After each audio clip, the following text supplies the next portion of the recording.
Hello and welcome to the Story Told. I'm the host of our little program here, Logan, but we are here to play Fabula Ultima with our wonderful GM, Jarn, who I will introduce after a couple of announcements. We are proud members of the D20 Radio Network. In addition, we are partnered with Fool's Moon Entertainment. And thirdly, we are affiliated with Metallic Dice Game, or Fanroll Dice by Metallic Dice Games. They've changed their name a while ago. Enter the code StoryTold10 into your order to receive 10% off. There's 2 days left for the Tribes in the Dark Kickstarter. We have fully funded our all but one of our stretch goals, so we have the companion coming with that. Go check that out. You'll find links across all of our socials for that. And without further ado, Jarn, our wonderful GM. Oh God, I'm in the spotlight. Never mind. I gotta get out of here. No, hi. I'm just Jarn, or Jarn for short. You can find me on Blue Sky. You can find me on Start Playing, where I'm actually hosting several games from Fabula Ultima to L5R and everything else in between. But I am going to be hosting tonight's game, and I'm excited because these amazing people that are around me, at least on my screen, are the best RPers that I've ever been with. And in order to introduce them, I'm going to go ahead and pop down Sunny. You're right below me. So go ahead, Sunny, introduce yourself. This is the story. Hi. So I'm Sunny. I'm on Blue Sky at Ferret of the Forest. I'm not a ferret. I'm sorry. I know it's very disappointing, but I promise I do have ferret-like tendencies that will come out while we play, hopefully. Anyway, I'm going to pass it on over to Carlos. I wasn't ready. Yeah, hi. No, you're good. I also am like a ferret. Kind of. No, not really. My name is Carlos. And I don't have Blue Sky, but on Instagram, __ king with no crown, __. And if anybody picks up on that, that is a line from the song Judas, Lady Gaga. And I'm going to go ahead and pass it to Fire Imp. Sorry. All right. I'm Fire Imp, Ryland, whatever. I don't care. I don't have a name. I'm the perpetual thorn in Just Jarn's side. So if you do join his games, you may come across me. Other than that, you can't find me anywhere online. I am not a sociable person in that sense of the online sphere, but I do have a kinetic stand, so you will see me glancing down as I'm playing with it. I just got a call. I'm so sorry about that. I'm not answering it. Don't answer. Leave me alone. No. Oh, uh-oh. We just lost Ryland. She'll be back. Viewers out there who are watching, I'm not touching the cameras because if I do, it'll mess up everything. So we're just going to wait for Ryland to come back. Yay! The call went out. Back. That's the folly of using my iPhone. My apologies. I didn't expect the call. Maybe I should start putting this on a do not disturb when I'm with you guys. I don't foresee it being another one, but hi, yes, let's hope for not any more technical difficulties. Welcome back. Welcome back.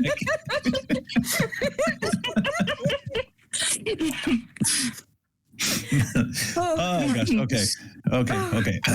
Start off to a great start, you guys. Yeah, no, At least it's me making a mistake and not our software. No, we Yes. are, because the sound is working, the cameras are working. Like, It had to be Hold on. something. Knocking on wood for you, please. Yeah. Oh, People God. mistakes are easier to fix than OBS mistakes. Yeah. The sound of shattering glass fills your thoughts. You don't quite understand why. And as you look around, you don't find your companions, but rather you see that the world seems almost to be broken. As you see that the glass begins to kind of collect itself, you blink, and in the next instance, you find yourself in a room.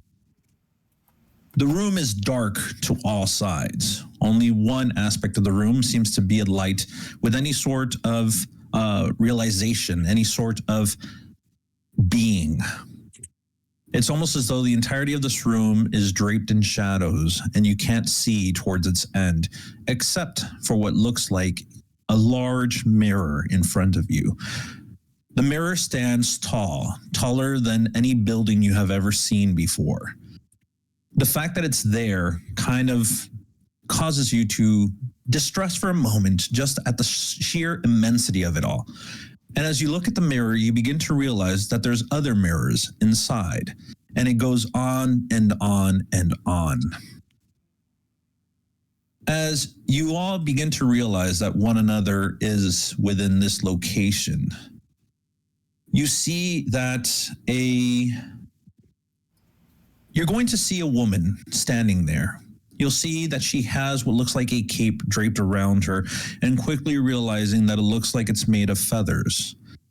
You see that she stands next to the mirror, and at this point, she puts a hand upon it. She turns towards you.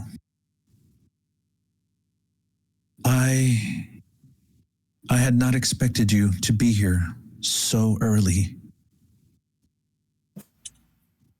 At this point, as you look around, again, you realize that none of your other companions are there. But as you look at her and look just past her into the massive mirror, you're going to see what looks like reflections of other rooms. The same room, but somehow different, specifically with your companions in there, somehow separated from you.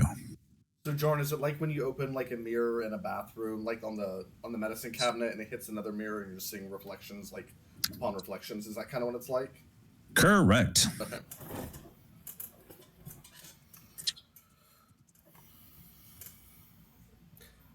At this point, you see that the woman goes ahead, and as she's touching the mirror, she allows her hand to kind of just fall. Just her fingers grazing the face of the mirror before she lets go.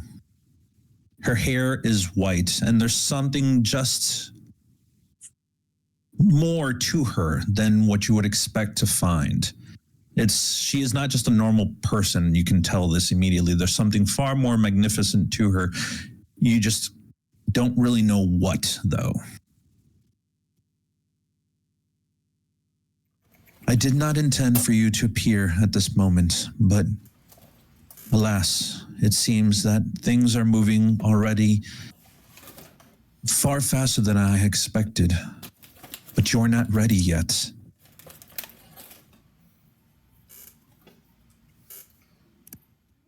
By the way, as she's speaking to you and you look in the reflection behind her, you're going to see she's speaking the same way to all of your other companions.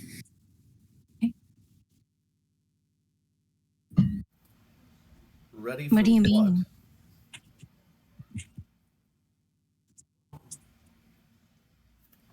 She turns towards you, Luca, and you see that there's this sadness in her eyes. The end of all things. I'm presuming she says the same to D as well. She says it to everybody. As she's speaking, her reflection within the mirror speaks to your companions as though you, again, as you had asked the question. And so it may seem strange, but after a while, you begin to kind of get the sense that these mirrors are all interconnected, and she is the one thing that's keeping them all together. Yeah.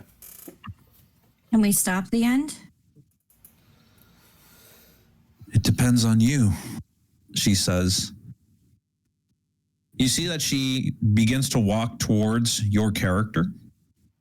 These slow steps that she's taking, again, her cape kind of dragging behind her.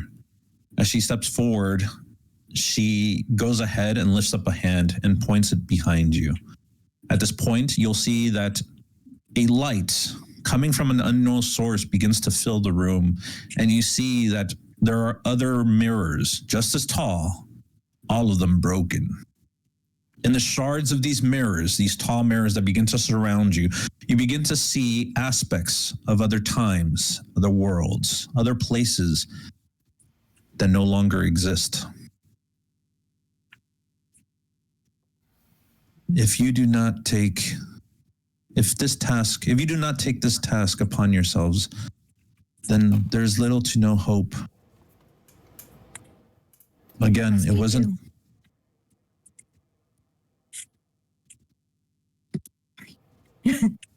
You see that she goes ahead and she looks towards.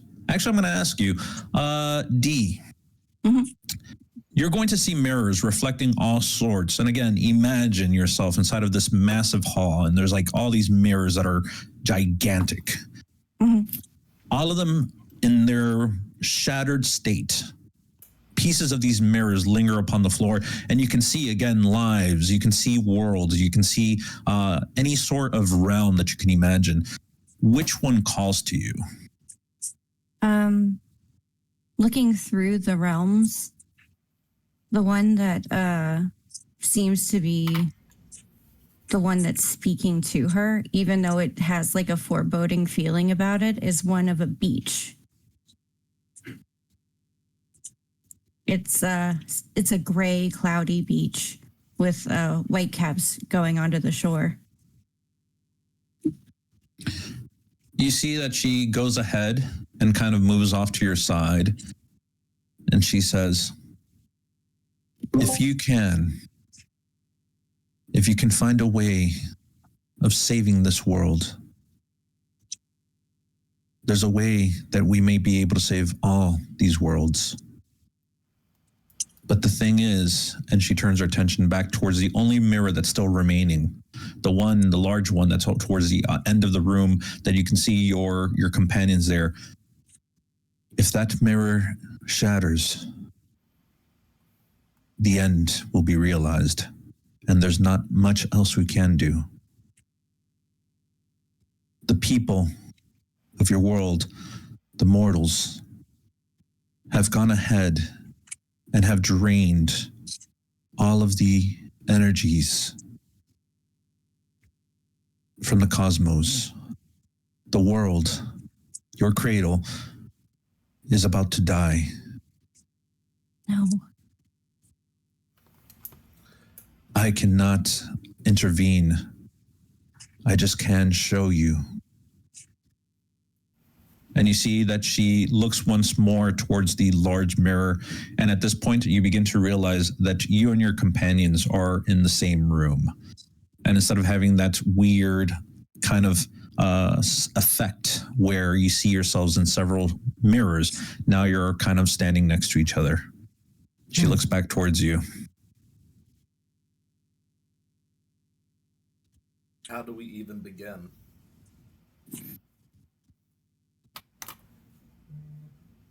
You see that she steps over towards the shattered glass on the floor. At this point, the one that D had selected. You'll see that she goes ahead, picks up the shattered glass, and says, if you find your way into the echoes, you may be able to repair them, although it will be dangerous.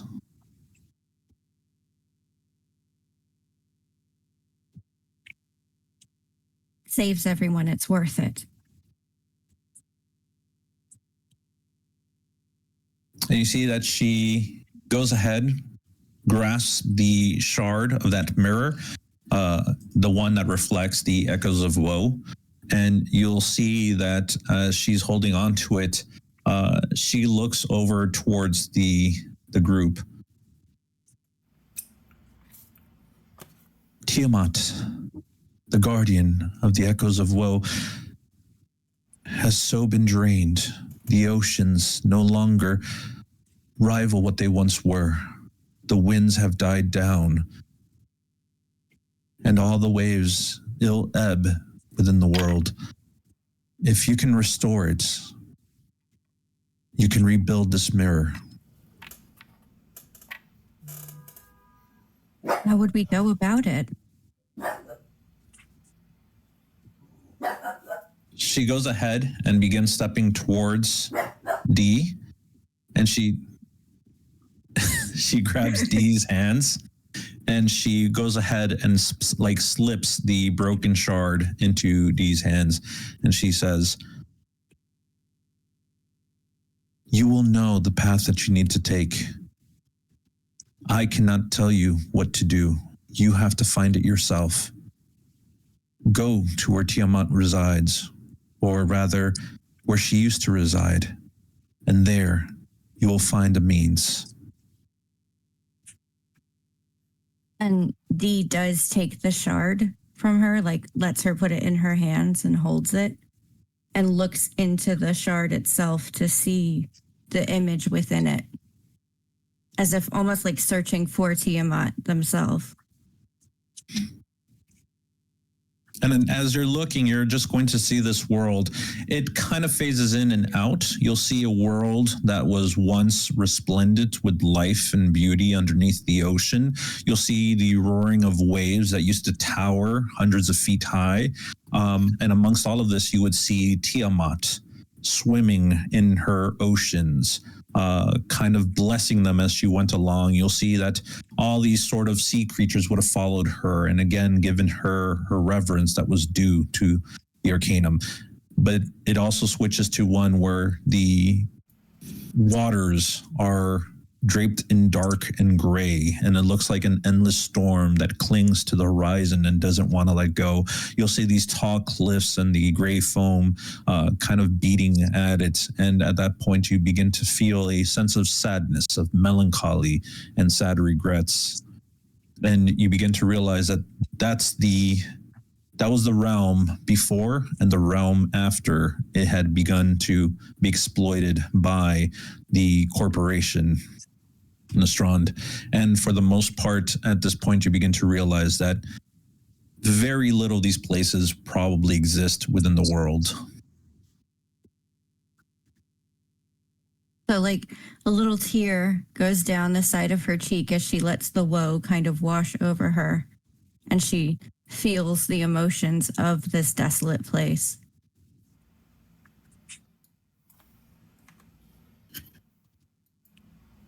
Is the shards a way for us to get there? You'll see that she looks and turns towards you, Benji, and she looks and you see again like a sadness in her eyes, and she shakes her head and she says, "No, they're just showing you the several realms that you may bind, you may attempt to mend. But sadly, these are just reflections, nothing more." Jarn, can I roll insight, being from like another time, to think about who Tiamat might have been in relation to our world and like how we would have accessed her in terms of like temples, prayers, rituals, anything like of that nature? I mean, I wouldn't even have your roll. At the end of the day, in your time, the oceans were still filled and they were massive and they took up a large percentage of the planet. As you have become reborn within this world and looking at any feasible map, there are no oceans. The little water that has begun is basically that which can be extracted from the environment and literally just sent up towards the moon's cradle, because you guys don't deserve it. Except Benji. Benji's part of the moon's cradle. Is there an aquarium somewhere, like up in the rich neighborhood in the Moon's Cradle? Carlos, is there an aquarium? Preservation aquarium. There is a very big aquarium that the scientists have collected a lot of creatures, and they extract powers from these creatures that live in the ocean, and they also do experiments on them. No. Yes, there is an aquarium. My dad. I hate my dad. Sounds like we're going on a fish heist. Sounds like it. Mm. You're going to see that the woman goes ahead, and as she gives you the tokens, the shard, and I'm sorry, towards D, she walks back and she stands back once more in front of the final mirror that still stands. She places her hand upon its face, and you'll see that the mirror seems to wobble almost at her touch, like the skin of a bubble that has just been lightly pressed. And you'll see that she goes ahead and sits down, just looking through the mirror. You'll see that her eyes gaze into it, and although you see nothing, You can only imagine what this person would be seeing. How do we get back?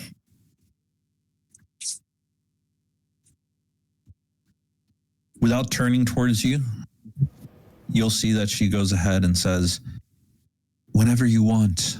I'm not keeping you here. You're free to go. How do we return to you? With that, you'll see that she goes ahead and from her person, she draws out a small mirror, like a hand mirror. And you're going to notice that the small mirror has several shatters. The mirror has been shattered and has several lines cracking through it. And she goes ahead and offers it. With this, I will lend you my power. Be wary of it. If you need to return to me, just look upon the mirror and it'll bring you here. How do we get there? Is it through that mirror? Can we walk through this mirror? If you walk through this mirror, if you'd be so bold, you'd be lost to all of time and eternity within the world. Is that what you wish? I'm pretty bold, but not that bold. No. Just take the small little mirror. All right. You. So will not take this lightly. I'll take the small little mirror and just tell her thank you. We won't take this responsibility lightly. Real quick, I just put an item into your party inventory. The item is the broken mirror. This is actually how we have 0 powers within the game. 0 powers being something that you would find like limit breakers in Final Fantasy VII and other games. Basically, the 0 power is going to have triggers, ways that you can use it. And so you guys can open it up. I'm willing to go ahead and give someone a Fabula point if you're willing to read it. It's a bit long, so... I'll read it. Where is it at? In the party treasure. Party treasure.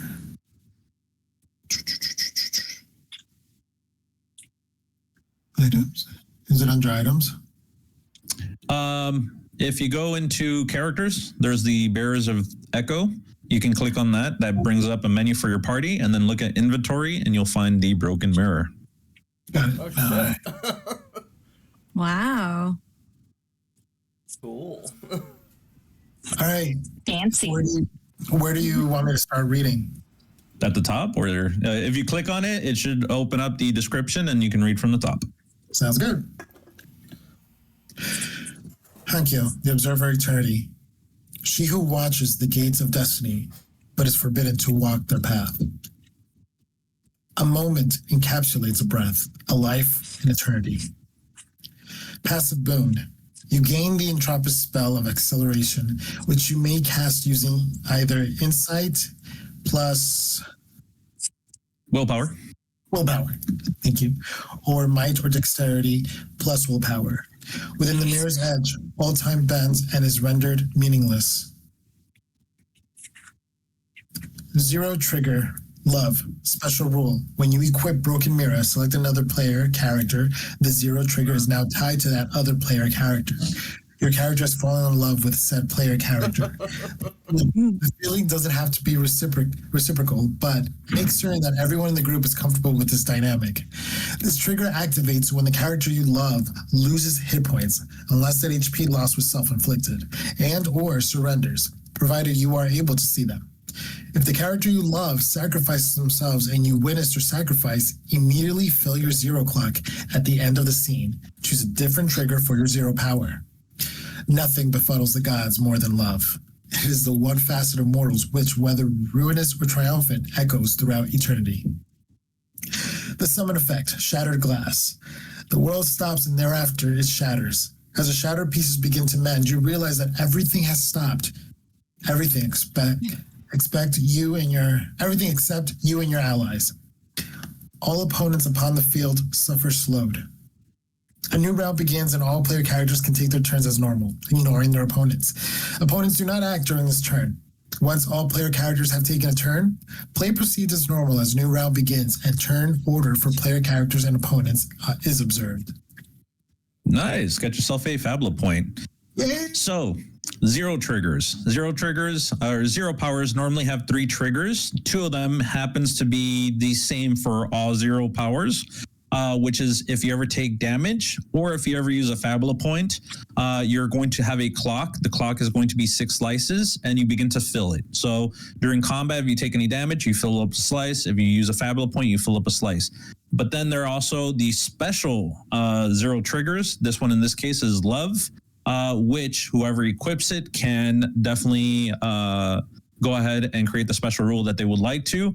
It's not something that you need to decide right now at this instance, but in order to be able to activate the zero trigger of love, which is stupidly powerful if the other person's love interest is getting hit and damaged, it definitely can make that fill up that clock very fast, but it can be decided later. It's not something that has to be decided right now. Cool. Mm-hmm. So I had 0 Fabula points. Was that correct? I wasn't sure if we started with Fabula points or not, but I just gave myself 1 from rating that. I just want to be sure that that's correct. If you had 0 Fabula points at the start of a session, everybody gains 1 Fabula point. Everybody? Everybody. Oh. If you had 0 Fabula points at the start of the session, the people with 0 Fabula points, I should have probably added that in with an asterisk, gain 1. Yeah. There you go. Okay. So at this point, Benji would have 2. Yes. Okay. Excellent. So at this point, you see that Hankyo turns her attention back towards the massive mirror. And again, something about her seems to be almost ethereal, almost a little bit more than necessary. But she looks so sad, so alone. And you see that she touches the mirror once more. And at this point, she seems more concentrated upon it than the rest of you. What do you see? Luca, do a willpower check. DL is going to be 10. Sure. Okay, so that's 2d10.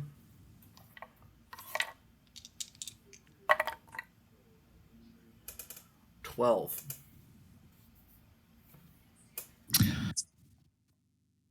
She doesn't turn, but you see that Hankyo kind of just, again, moves her hand, touching and caressing the mirror's edge, the mirror's face, and she goes and says,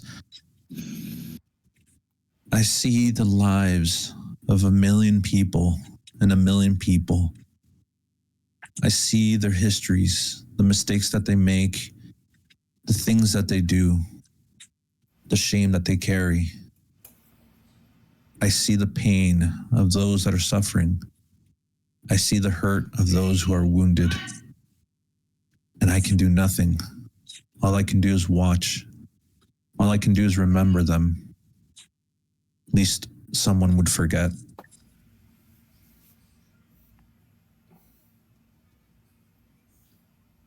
And you see that at this point, for such a, again, ethereal being, you see that the sadness begins to afflict her in such a way where if she were a normal person, tears would be rushing down the side of her face, collecting into pools upon her knees and her legs. So Dee kind of sends like a bow her way and turns her back to her to see if that changes anything about their surroundings. No, you're still in a room with massive mirrors. Okay, so she clicks her ruby red heels together 3 times instead. Whoa, I mean, There's no place like home. There's no place like home. You just gotta tell me, are you guys going to be exiting then?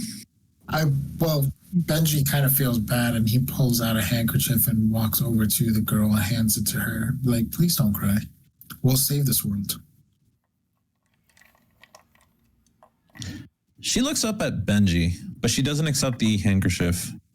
And she says, if not you, no one else. It's us. We can do it. Ready to go. All right. And you guys are going to be heading out? Before we go, can I inspect the mirror that she's looking through just to see if it's see if I pull any kind of interesting information out of it? Like magic kind of information. I'm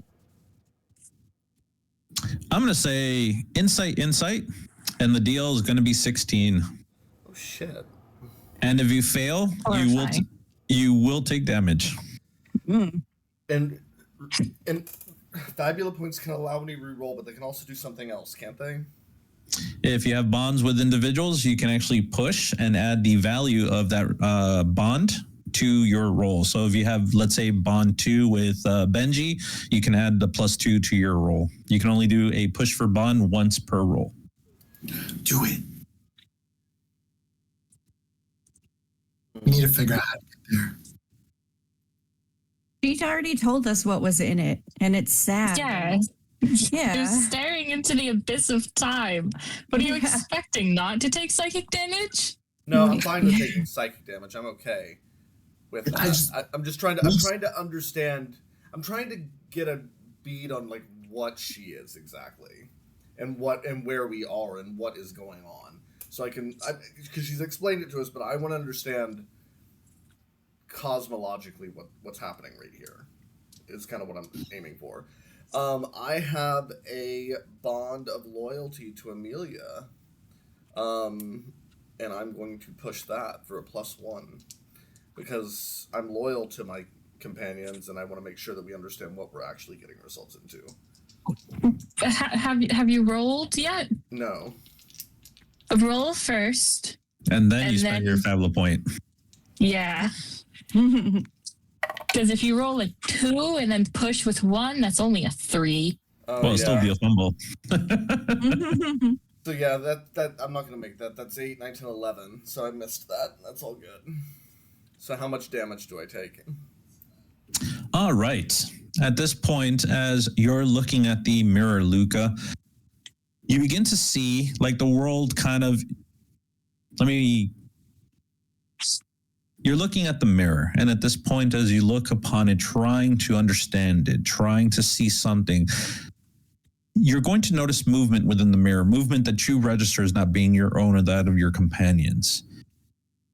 You strain your vision looking at it, and at this point, as you gaze, you begin to find yourself once more within what would have been your life. All around you, you are going to start seeing the world that you once knew, the people that you once had attended to or were friends with, and you're going to see them all looking in your direction at this point. All of them, all of these individuals are standing there. You'll see that they're all draped in dark colors. A funerary procession, perhaps? At this point, as you're trying to make sense of what's being realized, you'll see that they're crying and they're sad. And as you turn, you can see the tomb to which you were laid. At least the tomb that was erected for you, for those who could have a means to say goodbye in your time. And you find yourself momentarily inside of the tomb, trapped, trying to make your way out. You begin to scream, you begin to cry, you begin to pound the very stone with your fist, not able to break through. And in the next instance, you awaken and you find yourself on the train moving through Emir. You're going to end up taking 10 damage to your character. Horrific, Jarn. Thank you. And at this point, as you see that Luca's coming to, all of you are sitting down and you are inside of the train. ahead.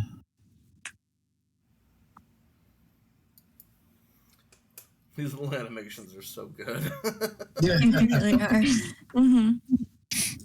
The train is moving along. You'll see that it's cutting through a mirror. You don't know exactly what stop you're at. You don't know exactly what stop is next. But for the most part, you see that the individuals around you seem to ignore you, almost as though you've always been there. No one really bats an eye.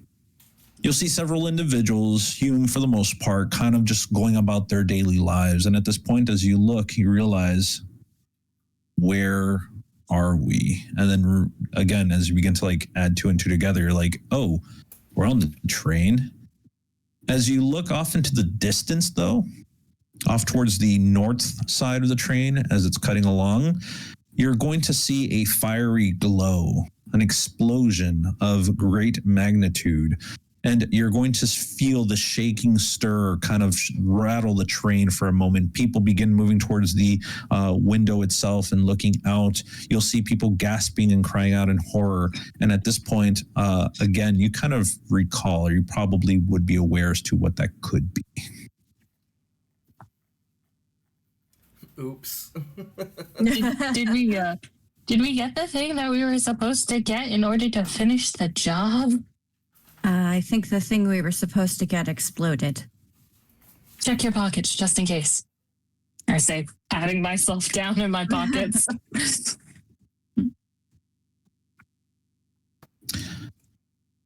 The train continues moving along. You hear the sound of the tracks, of the wheels upon the tracks, as it moves throughout the night, kind of cutting a line through the city itself. Eventually, at the next stop, most of the individuals that are aboard the train get off. And at this moment, they kind of look out in that direction to where the massive explosion had taken place. Immediately around you, you'll see that any sort of TVs or any sort of screens that are available to you begin to show reports. There was a great explosion at the factory, at one of Nostran's factories. At this point, we don't know exactly what happened. We're assuming terrorist involvement. We'll give you more information as it comes along. And then you see like the screen immediately kind of blanks out for a moment, and there's a commercial for a product you probably don't need or require, but they're pushing it anyways because this is the world that you live in. Yeah, it is. Wait, that was the factory that we were in. Yeah. Yeah. Maybe we should skedaddle and lay low. Eventually, I'm sure they'll find some form of camera feed in which they'll show us just walking into the door. Should we get off at the next stop? Maybe, I think we're already off. maybe we should head to the largest body of water now while we still have advantage. Oh, that's an aquarium up in the crescent, isn't it? For anyone that would like to know, insight willpower to see where the largest body of water would be. Even though I feel that Benji already knows. Question. Are we off the train? I thought we were still on the train. I think I'm just because I'm watching the visual. We're still on the train as far as I know. You guys are still on the train. I thought, okay. It was everyone else was starting to get off. Well, Okay. a large amount of people. Okay. Got a 7. I don't know anymore where they're popping up. Mhm. Got a 12. Check. Insight and willpower. Insight. No, insight. Sorry, not willpower. You said insight willpower. I messed up. I'm sorry. You can reroll again, or if not, you can keep the 12. I'm cool, and we'll fine. That's fine. 12. I'll re-roll. That's fine. thank I'm sorry. I meant to say insight. This is the roll check. What's the difficulty? DL is going to be 10. If it's the same number, that's a crit, right? If it's above 6 or above, I got 2 6s. that would be a crit. Holla! We all know where the largest body of water is. It's in our hearts. Oh, It's in the people. No, literally, it's in the people. At this point, with no oceans and the oceans boiled away, yeah, pretty much. With Tiamat, human sacrifice. Wait, what? I'm not I gonna. mean, technically, would it be a blood bank or a hospital I'm for not like gonna roll open just bodies of because water? Dee wouldn't know. What's up? I'm not gonna roll because Dee wouldn't know. All right, excellent. So, largest body of water. Oh, by the way, with the crit, what would you like to do with that crit? You have opportunities that you can use. If you look on resources on the Discord, you're going to see the cheat sheet and you'll see the opportunities there. Okay, I'm gonna have to do that on my phone because I don't want to mess up the cameras. Yes, please don't mess up the cameras. Don't do it. Don't do it. Don't do it. Don't do it. Resources. Ah. Where's the resources? Okay, resources. Oh, there it is. And what are we looking down at? Well, The cheat sheet. just Luca, because he rolled a crit, which is double sixes or above. If you get double sixes, double sevens, double eights, then it's a crit. So he has the opportunity to use literally opportunities. How would lost item be an opportunity? Imagine you're fighting a baddie and they have like this massive sword and the sword does, X gazillion amounts of damage. And you're like, oh, he lost that item. And it's It's just like, broken no, that sword is not there anymore. Oh, it says stolen. You can just take the sword.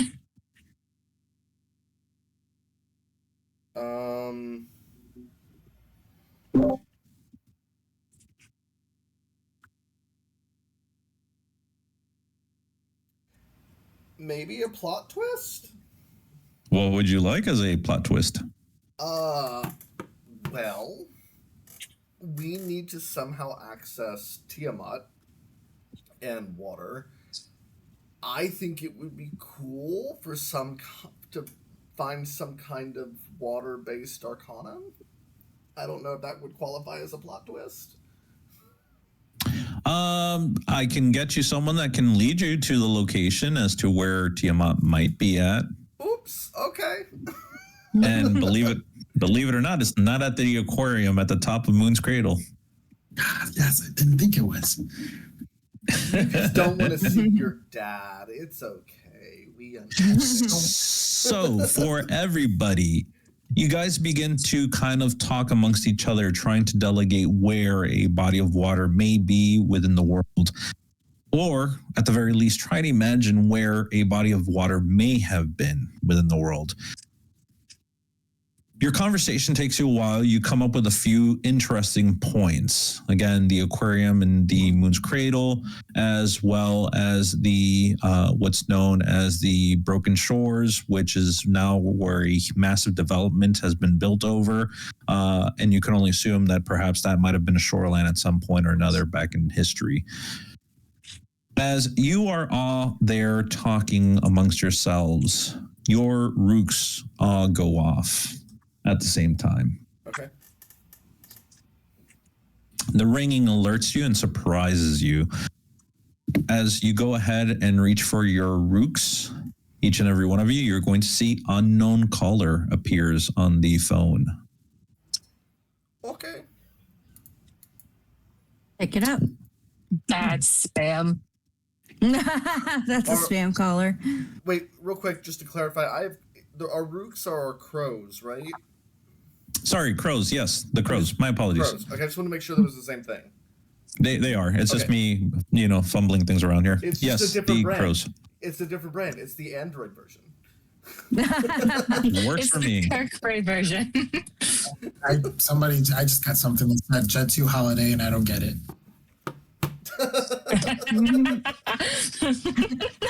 It's canon. Jet 2 Holiday exists in this realm. As you go ahead and lift up your crow to your ears and say hello for those who are willing and for those who decide to ignore it, in the next instance, you hear a very familiar voice. So, what did she say?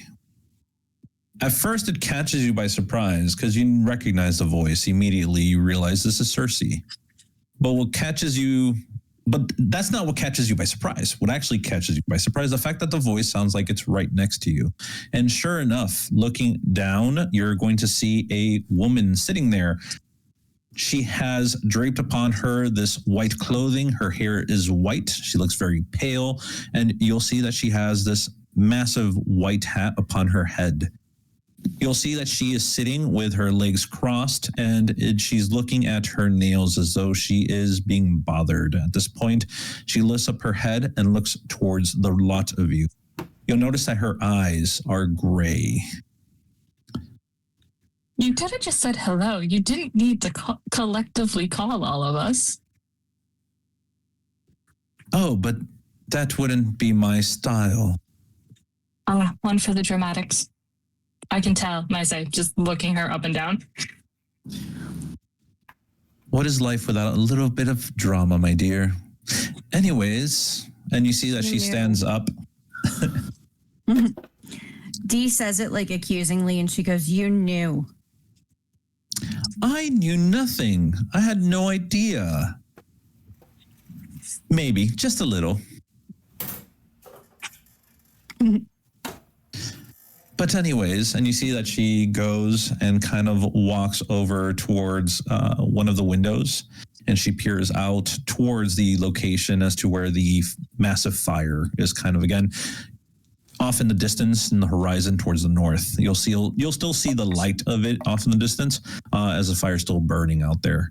She comes out and she says, that is going to be, I don't know, a bit of a headache, you think? Do you think that they're going to come after us? Well, technically you. If there's a security feed, then yes, which I'm sure there is. It was a scientific facility. And did any of you make certain not to appear upon the surveillance? Nope. We might have overlooked that. You hired some amateurs. You think we thought that far ahead? We were a bit We were preoccupied overeager. by saving lives. So this is a great moment to kind of pause and just let you guys know. Remember, you guys have Fabula points. Fabula points can be used to change aspects of the story as we're going along. You can't just automatically spend the Fabula points and say, I'm changing this. It has to go through GM approval, but just letting you know, you can say, hey, I would like to spend a Fabula point to change an aspect of the story and be like, oh, what do you want to change? It's like, oh, well, actually, Benji was smart enough that he brought with him a receiver that would actually take out all of the surveillance cameras or at least cause it to be blurry. And so at that point, we weren't really caught. That I would advocate for the- I would advocate for making it blurry to give us some dramatic tension, so they might be able to recognize us a little bit. 'Cause Yeah, the consequences of our actions need to be happened. Oh, for feel? sure. For sure. But again, you as the players have agency with the Fabula points. So feel free to use them for whatever effect that you would like to see happen. Again, GM would just need to approve. That is all.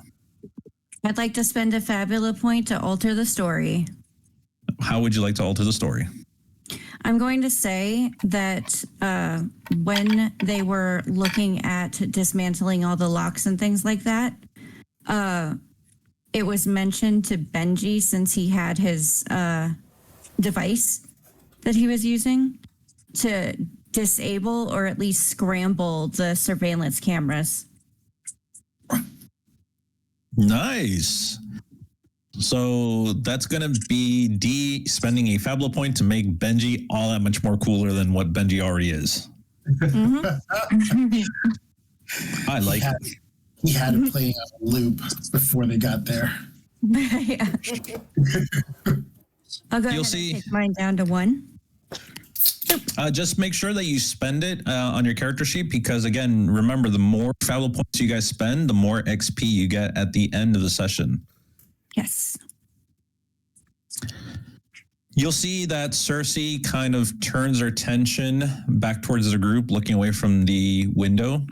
And again, she has a certain elegance to her, but she also has this kind of sense of dread about her.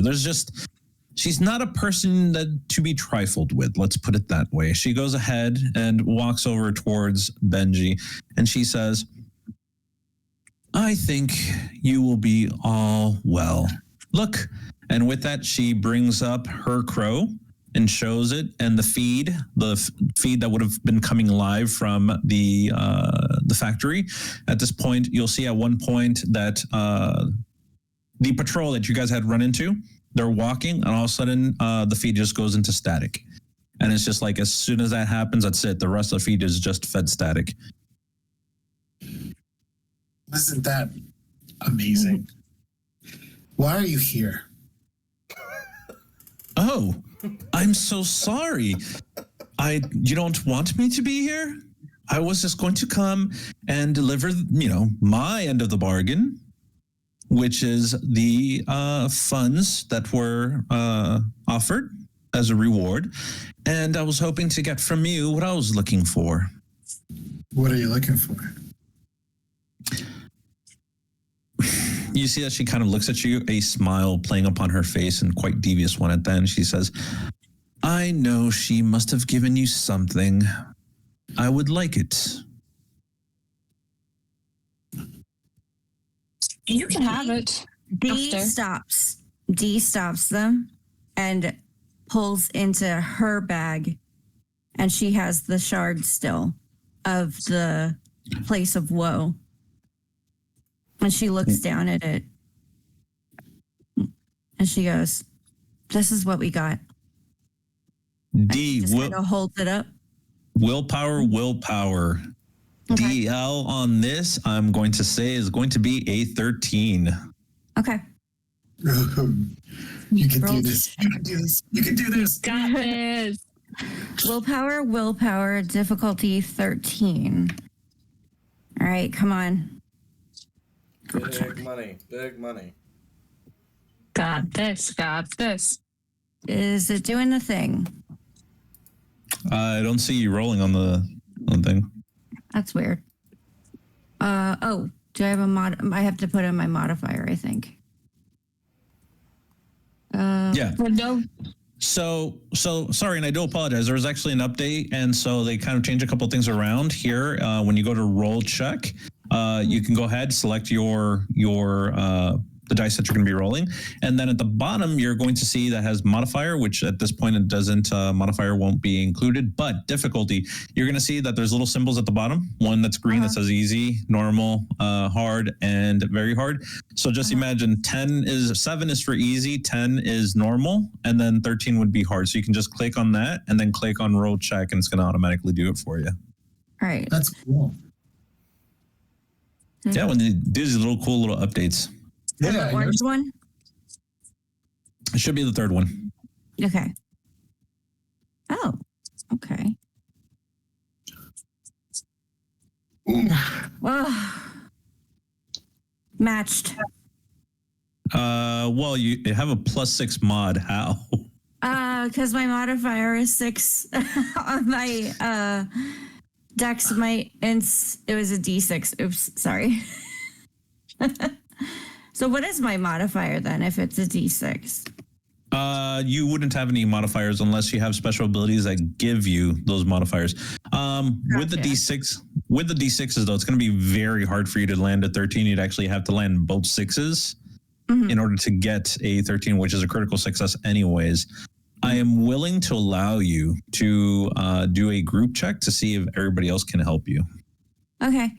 Group check. Help me out, folks. Yeah, that's the shard, right? Let's do group check. All right. So we're just rolling willpower on their behalf. So I'm going to set it up for D, but just if you want to follow me, D, just to kind of see how this works. Okay. You're going to be clicking, you're going to open up your character sheet. You're going to click on group check. You're going to go ahead and set willpower. The group check difficulty is going to be 10. That's what normally averages for everybody else. And then the support check, the group check is going to be 13. The support check is going to be the 10. Okay. And so you can click on roll check and it should bring up a group check. Okay. Did it do the thing? Yes. Okay. Support. No character selected. Oh, shoot. it's doing that thing again. Okay. Just if anything, just roll willpower. Everybody separate as a roll check. And again, it would have been nice if it worked, but it's one of those bugs that they have. Willpower, and DL for everybody else is going to be 10. I rolled 2 1s. That's a I rolled fail. a 13. I rolled an 8. 13 is going to definitely help out. Benji would like to spend a Fabula point to try to either push or to re-roll. You can keep one of your dice and only roll the other one, so you could keep that 7. How do I do that? Just the primary, right? If you go and you Right-click. right click on your roll where it says Benji, aka Benji attribute check, just right click on it. And it says invoke bond or invoke trait. You can click on invoke trait to re-roll. Uh-huh. And then you can pick one of your traits. Rich boy with daddy issues, great one. Brave or Moon's Cradle as your origin. And then you can actually click on one or both dice to roll. My suggestion, keep the 7 and just click on the willpower. On the other one, sorry, the number 1. On the keep 7, only roll on the 1. Just check off on the 1. Check on 1. Check off the 1. Yep, check the 1 and then just click on proceed or whatever the button is at the bottom to make it happen. Let's do Which it. Wild Arms is this the battle music to? 3. Not Wild Arms, actually. It sounds just... Really? It sounds like it, but it's not. It's not... Actually, What's the music? Octopath Traveler 2. Okay. All right. All right, with a 10, that means at this moment, D, you're going to have a +2 mod to your roll. Again, you need to get 13, so hopefully you can roll a 6 and a 5 and hope for the best. I'm going to actually... Remember you. Yep. So I'm going to do roll check willpower again. Yep. Difficulty 13. Difficulty 13. Oh, wait, Luca hasn't rolled. Oh, wait, Luca rolled 2 1s. Never mind. Luca Yeah. fumbled. Okay. No modifier. That was my mistake. Okay. Oof. Fabulous You have point. a fabulous point. I'm going to re-roll it with my fabulous point. And I'm going to use hope. You can do I it. guess she do have a modifier of 2 now, doesn't she? Yeah, she should definitely have a modifier of 2. Okay. Modifier of 2. Let's go.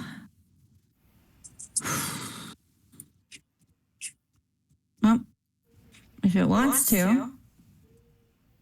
I think it said no. I reload the page. That usually works for me. Yeah, I'll be right back to the page. No worries. Happens. Yep. And let me get that link.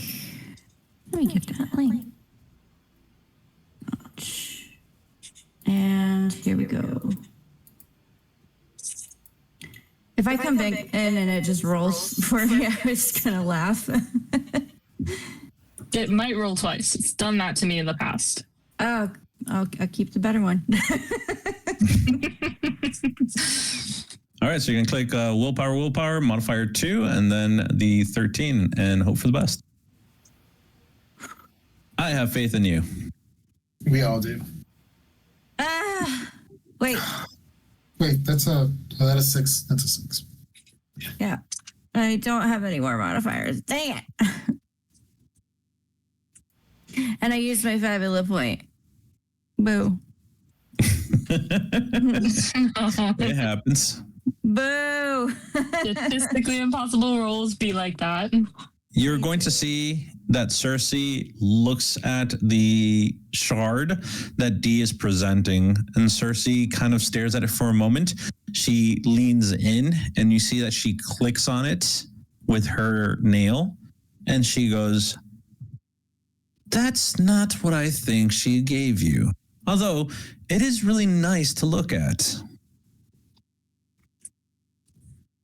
We will give you the thing. This was After- absolutely given to me. That was given to her. I will not refute that. But likely the thing that you are looking for, we will be keeping until further notice or until success. Seem fair? Not at all. You were paid to retrieve something for me, and the expectation is that you have retrieved it. And you So, also said that you wanted to know what she said. And she said, we need this item. You can hang on to this for now and sell it. I'm sure it'll make a pretty penny. a trash like that, no, thank you. But you should definitely hold on to it. She turns her attention back towards the group, specifically to Amelia, and you see that she kind of narrows her eyes and she says, okay, one last time, I'm going to be nice. I'm trying to be nice. I don't want to cause any more trouble than necessary. Hand it over. You'll get paid, and you can go on your way, decidedly, to do whatever it is that you would like to do. And I am going to say it one more time as well, because I'm also not trying to start anything. What we were given will imperatively save a good portion of people. You will retrieve it. You will receive it after we have done so. Yeah. Dee stands next to her, and like a bit of respect grows in her for Amelia. There's like she feels respect for her and like for her sticking to the story, and like she stands next to her kind of like proud and like forming a bond. The redemption arc. Lucas smiles a little bit. After all, our mission isn't done. You wanted this at the end of the mission. We've just begun. Very true. We asked you to give us time. You see at this point that she goes ahead and she takes a step back. And she goes and you see that she gives her back towards you. She lifts up a hand. She snaps her finger. You hear the snap and it sounds like booming throughout the car. And then she turns her attention back towards the group and she says, I just ask for something to be done and I reward you for it. But if you want me to play hardball, and not my choice, this is not what I intended, I'll be more than happy. Oh, perhaps I'll visit old Mel or Beth. Yes, I will go talk to them. I will see if they can get me my prize. And at this point, she looks straight at Amelia. And in the next instance, she snaps her finger again. And all of a sudden, your crows go off. And you'll find that you are still sitting with the phone in hand, as though you had never actually gotten up. And the train is still moving. I feel like we're in trouble. We have to get to the people that she was threatening. What's the quickest way? Do you know those people? Well, you guys are upon the train. You left, the last station that you had left was Nostrand. You're heading over towards Orhava, and the next train station after that is, or the last station is Kirkbray. Who knows a Mel or Beth? Who knows Beth or Old Mel? You. Amelia. Amelia knows Beth or Old Mel. Mayhaps I should have written that down. So I think at this point, it's a great time if we take a quick commercial break to recap on our previous adventure. Sounds fabulous. Look, I'm horrible with human names. You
should be back now. I think we're back. I have to open this because it closed. Yes, we are back. Hello. Holas. Bienvenidos. Hello. Holas. Oh, Well, we know the Someone sound's had- working. Someone has it a little too loud. No, All right. It like completely closed when I reopened it. It unmuted itself because it's always gonna be something, right? yeah, Always got to be Nice. something. that's how it works. So at this moment, the train is moving along towards the next station. I do believe, though, that Benji had kind of inquired about you guys having a camping scene, as you guys haven't really camped just yet. And so the question is, do you guys want to do a camping scene? That does allow us to heal and regain MP, correct? That allows you to heal and regain MP, but someone has to spend 4 points or 4 IP in order to expend for a tent, which is going to be on the train. Okay, that makes sense. Let's see. Who has? I only have 3. Is it one person who can spend it, or can multiple people spend? Normally, it's only one person that can spend it. But if Okay. you guys are down to your last bits of IP, I'll let you guys scrounge it up. Well, I have no IP because I was elixiring pretty hard. You know, I it would have only, 3 IP. I think it would be between me and D. So Yeah, I have 6. I have 6 too. Let me do it because I see that you have no Fabula points, and so just Okay. kind of offset. So I will spend 4 IP so we can camp, heal. Saint So- among men. So, to set the scene for your camping scene, it's in the car as the train continues to move along. You're going to see that night has fallen around the world, and for the most part, you can see the distant lights of the neon signs kind of glittering, and as it passes by, it shines a bit through the windows. There's almost like this rhythmic thumping, again, from the train as the wheels touch the tracks, and it is calming and soothing. You find that in your hands, you'll be able to produce, again, small snacks and items that you probably have picked up along the way or have upon your person. So you'll be able to enjoy a quick meal. But for the most part, you are going to be resting upon the train as it moves along. Now, this is a camping scene. A camping scene does several things. First and foremost, all characters heal their HP to max. All their characters heal their MP to max. IP stays the same. Now, what it also provides is an opportunity for us to do a little role playing amongst the characters. So, one player character is going to choose a bond that they would like to create with another character. Why is that bond special? You'll decide the degree of the bond and what approach you're going to be going with the bond. But also, it gives us a chance for you to interact with the other character as to your creating this bond. Just note that the other character, whoever you're bonding with, does not need to reciprocate the feeling. You go ahead and you can create a bond one way for one person can create a bond to you, and you can create your bond with someone else. It doesn't really matter. It doesn't need to be reciprocated, though. So, question about that. I'm looking at the sheet and I'm seeing that I have with Amelia loyalty, but there's 2 other things, and they list admiration, inferiority, and affection and hatred. Are admiration, loyalty, and affection the only 3 bonds that we can build upon? Correct. Those are the 3 bond types that you can select from. One is negative, one is positive. So it's up to you to decide how you want to approach it. You could be, be a good person and just pick like the really nice positive ones, or maybe you can put in a monkey wrench and be like, hey, I have a negative bond with this person for XYZ reason. Feeling inferiority or hate towards the person for XYZ reason is always, again, something that allows for drama to happen. Ooh. One I do more have a question. Oh, go ahead. Yes. Sunny. So can a bond be changed from one to another because of the evolution of the story? It can. You can change your bond at any time during a camp scene. You can actually, let's say you have a bond of inferiority with someone, and decidedly that person has kind of, been really nice to you, and you decide, okay, maybe I don't feel inferior, maybe I am good enough. You can actually go ahead, and that's you're spending your camping activity to change that bond from one of inferiority to admiration, and so on and so forth. Okay. You actually have two questions. How do you increase the level of a bond, and how do you re-up your IP? So, increasing your level of your bond. You're going to notice that there's 3 slots on a bond. The first one is inferiority and admiration. The second slot is going to be loyalty and mistrust. And the third one is going to be affection and hatred. Each time that you pick up one of those bonds, that increases your level. So if you were to go ahead and have, let's say, inferiority or admiration with a character already, and you decide to go ahead and add, let's say, affection or hatred, then the bond increases to 2. So when you roll or when you push for the bond, it will be at a level of 2. And IP can only be obtained from vendors. That is the way that you kind of approach a vendor, and you can get zenith and buy stuff. Normally, the IP cost usually is around like 10 zenith per IP. Okay. Although it can increase or decrease depending on the location and who you're talking to. Cool. Awesome. And I used up 4 of my IPs for the camp, so. Correct. And so the stage is set. The train continues to move on. Again, a rhythmic thumping sound coming from the wheel as it hits the rail.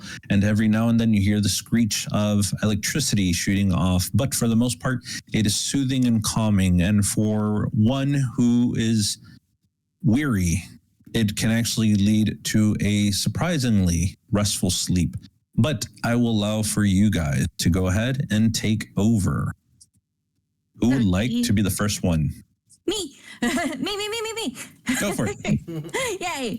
So D immediately upon seeing everyone kind of relaxing a bit because she's gone and whatnot, but having a plan for what to do next, she looks over to Amelia and Benji and kind of keeping Luca in the peripheral, and she kind of nods her head and says, "Thank you for having my back."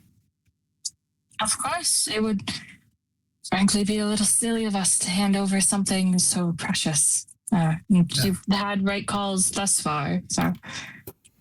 I agree. That was a very smart call the way you did. That was actually we're in it together. Yeah. So, the bond with Amelia has changed. She now feels very her mistrust has kind of melted away, and she feels a bond of loyalty instead of just, you know what, she has my back, I've got hers. And yeah, yeah. I will increase a bond with D to add loyalty. And then for Benji, he really did try and step up, and the way that he did it, he's young, he's a kid, but he's really doing his best. So she feels a bond of a sisterly affection for him. So real quick, you can only develop 1 bond per camping activity. Oh no. Okay, so fine. Still a little bit of mistrust for Amelia. I'm sorry. That's fair, but I got your back. You've proven yourself fine. I still feel inferior to you, but loyalty's loyalty, baby. But the bond of affection does grow for Benji. Aw. Mm-hmm. You're just a cute little guy. Gotta watch out for you. Darn, I have a question because I think I did something wrong. Did we start with the bond with everyone, or did we only start with 1 bond? You only start with 1 bond. Oh, well then I did mess up. I apologize. I will keep my bond of loyalty to Amelia because I used that this session. I apologize. That was my misunderstanding. No worries. I also look towards Benji's looking towards D and Amelia, and I'm like, you guys are really, really cool and really strong and really determined. but I will say that I'm going to build a bond with, I want to say with Amelia, because during the fights, she definitely had my back in the factory. She's definitely like helping me with assisting. We were all helping each other, but you gave me that extra boost to be able to, get rid of our enemies. So I'm going to build that bond of loyalty. I get it. Yeah. It was a tough one. It was a tough one. I'm also building a big sister bond with the D, but I had to give props to the big fight that we had at the factory. So. Yeah, in terms of Amelia, absolutely. Just like you are all wonderful fighters. Absolutely. And I am happy to help in any way that I can. Because in canon, I have to talk to people to use charging cavalry and crushing chariot. I have to inspire you. Almost like a commander. So yeah, I'm gonna increase that bond of loyalty with D and be like, you do fantastic in fights, and I appreciate you being with us. My pleasure. And then she looks over to Luca just to be, are you okay? You're very quiet, Luca.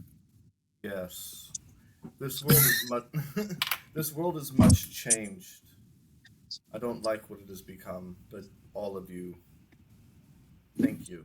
I don't know what I would do if you were not here. And he says that to everyone, but he's looking at D with admiration. And he says, because I have that telepathic thing, he says to D privately, I think you and I understand each other best being what we are. The fact that it doesn't stop you gives me purpose. And I'm going to be building that bond of admiration to D. So I have a question. With that telekinetic connection, is it only one way, or can D answer back through it? Let me check. Where is it? Psychic guess. Bear with me one moment. No problem. Well, where is it?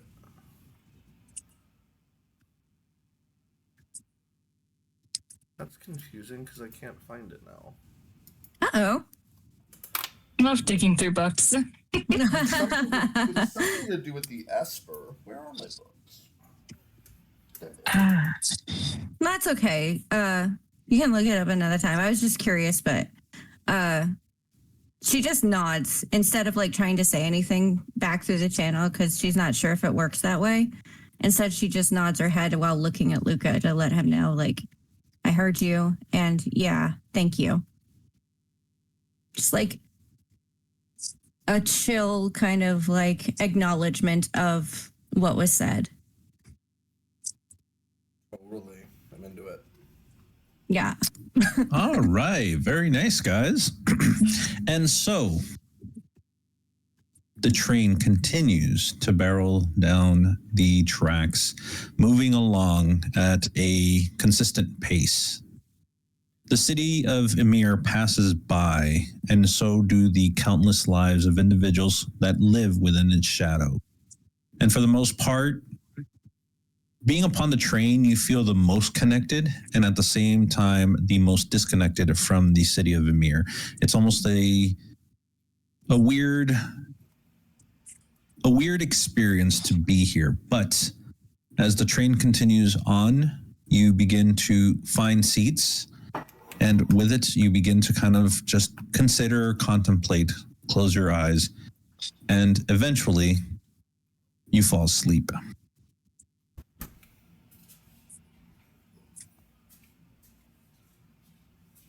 let me just change it to.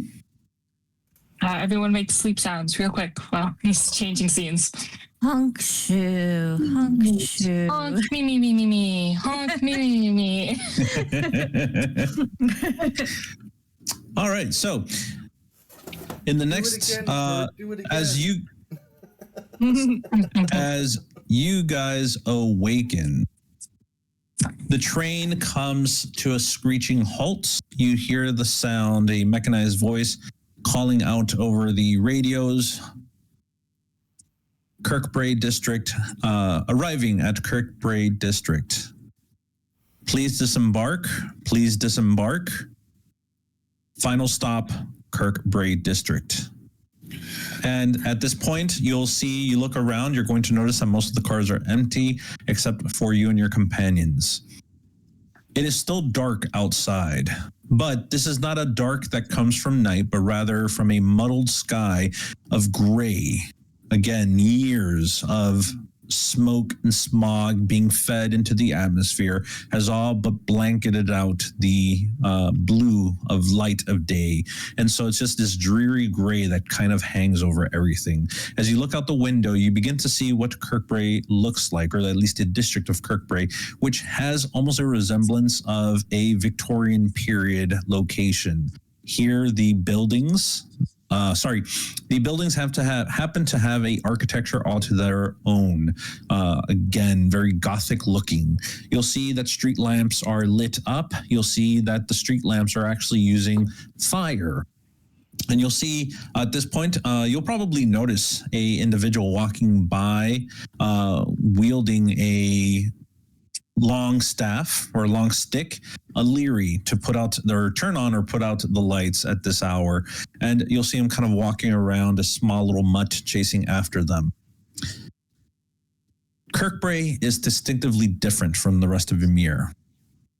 And so, before we go ahead and trudge into Kirkbrae, the next fun part about Fabula Ultima is that you guys all get to assist in creating the world. And I think we lost Benji. Benji was like, yo, this is too much for me. We did. Let's hold up till he gets Welcome back. Welcome back, Benji. Look at the cameras first. Yeah. There he is. Oh, what happened? Benji was like, I don't want to go to Kirkbrae. Let's get out of here. I want to be Victorian. I want to be steampunk. Did I do that? Did I cause that? You just disappeared.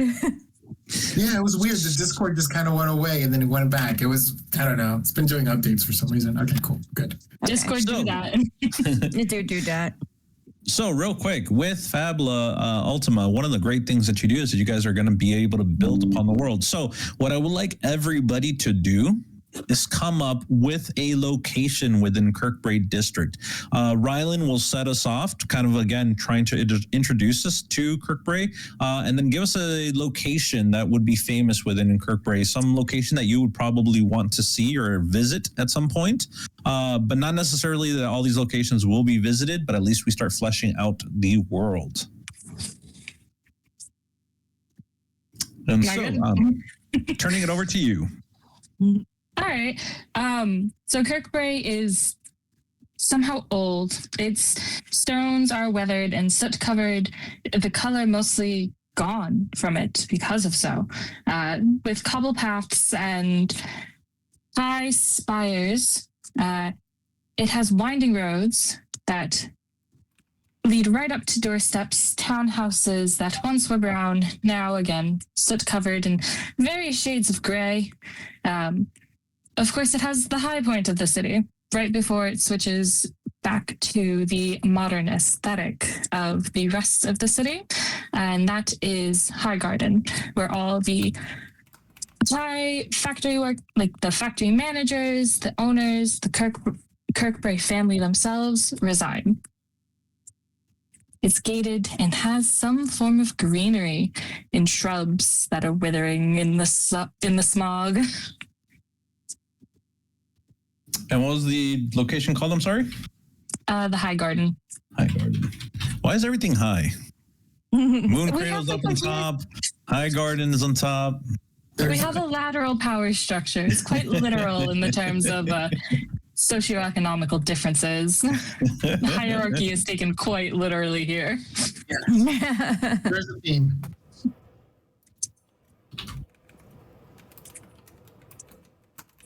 Okay. I do have an idea for a spot. All right. It's Shelley Street. Like that. And Shelley Street, the closer it is towards the center, it's more decorative and beautiful buildings that are, they have ivy, but they're still well built and structurally sound. But the closer it gets to the slums, I forgot the name we had for it. Crater. The crater. It almost like as you walk down the street, you can watch it slowly degrade and fall apart until you realize that you're right on the edge of the slums because of just how dilapidated the buildings are. It's almost like as you walk down the street, you're descending into something unclean, unholy, and dark. Shelley Street is the one straight road. Yeah. Leads from top to bottom. So the slums in Kirkbrae, is it going to be something else different than the crater just because on the map crater's on the opposite side of town? I feel like the slums can be like the factory district. Okay, yeah. I was gonna create the slums, but I was gonna call it Crying Alley. I don't know. I'm willing to spend an Ultima point to make that happen. Crime Alley. Red Hood. Crime Valley is where all the is the slums of that of a. I'm sorry, I'm going to butcher that name. Kirkbrae. Kirkbrae. Where all the buildings are torn down, where the road is not windy, where there's holes in the road, there's buildings falling apart, there's people on the streets trying to make do. These are also people, the majority of the factory workers that probably have moved over to Crime Valley, or they just were not able to make it. And so Crime Valley is as sad as it sounds because everybody there has shed a tear about the life that they live in that specific area. Nice. All right. And it's Crying Valley, correct? Crying Valley. I was going to say Crime Alley, but Crime Valley actually works too. I like it. That actually works with what I want to build because it's sticking with a water theme, but it's kind of subtle. If you know, you know. In the heart of Crying Valley, there is a multi-story building of brick and concrete with very narrow slit windows and a metal roof. It is called Namu. It is the home for the destitute, infirm, and alone. So for the poor, the old, and the orphans. Basically where the dregs of society are sent, kind of like a communal home kind of situation. Namu is workhouse. A workhouse, yeah. Namu is also another name for Tiamat, just FYI.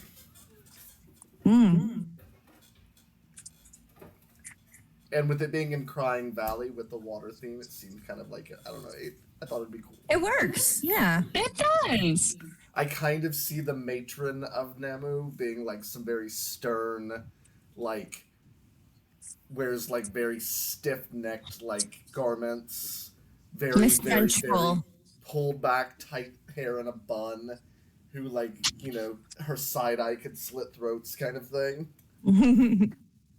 Well, if it's a mixed or a mixed gender housing, it would probably have a lady of the house and man of the house.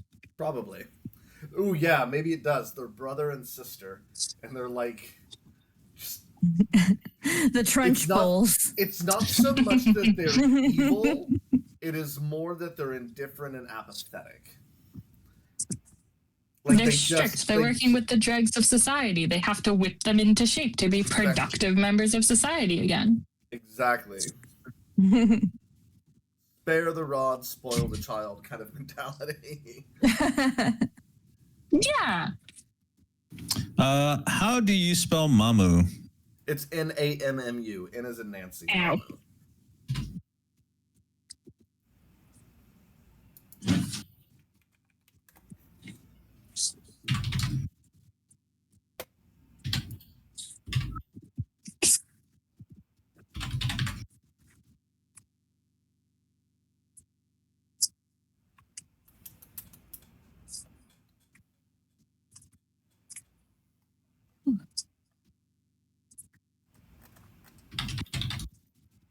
Mamu.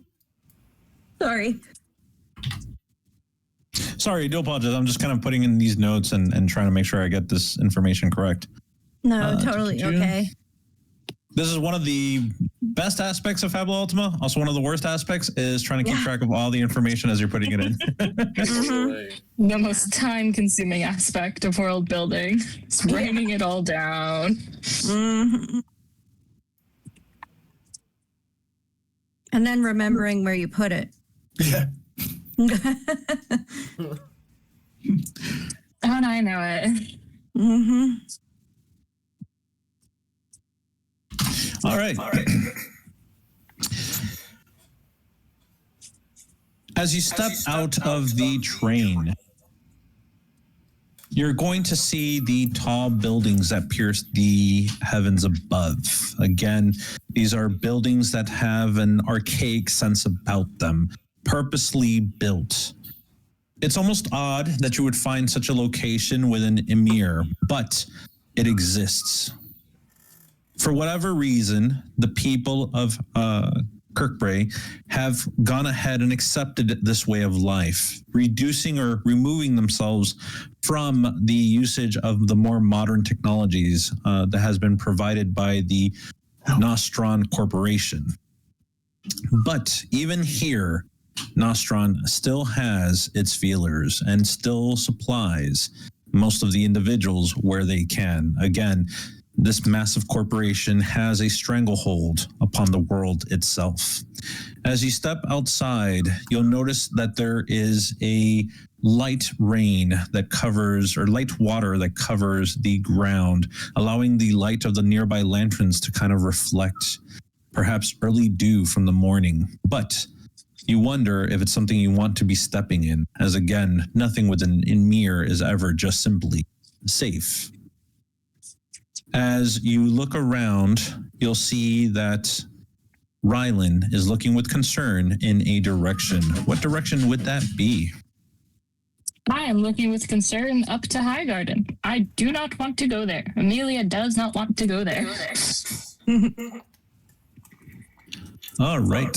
And so with that, Rylan takes off, leading her companions behind her as she makes her way through the streets of Kirkbray towards the High Garden.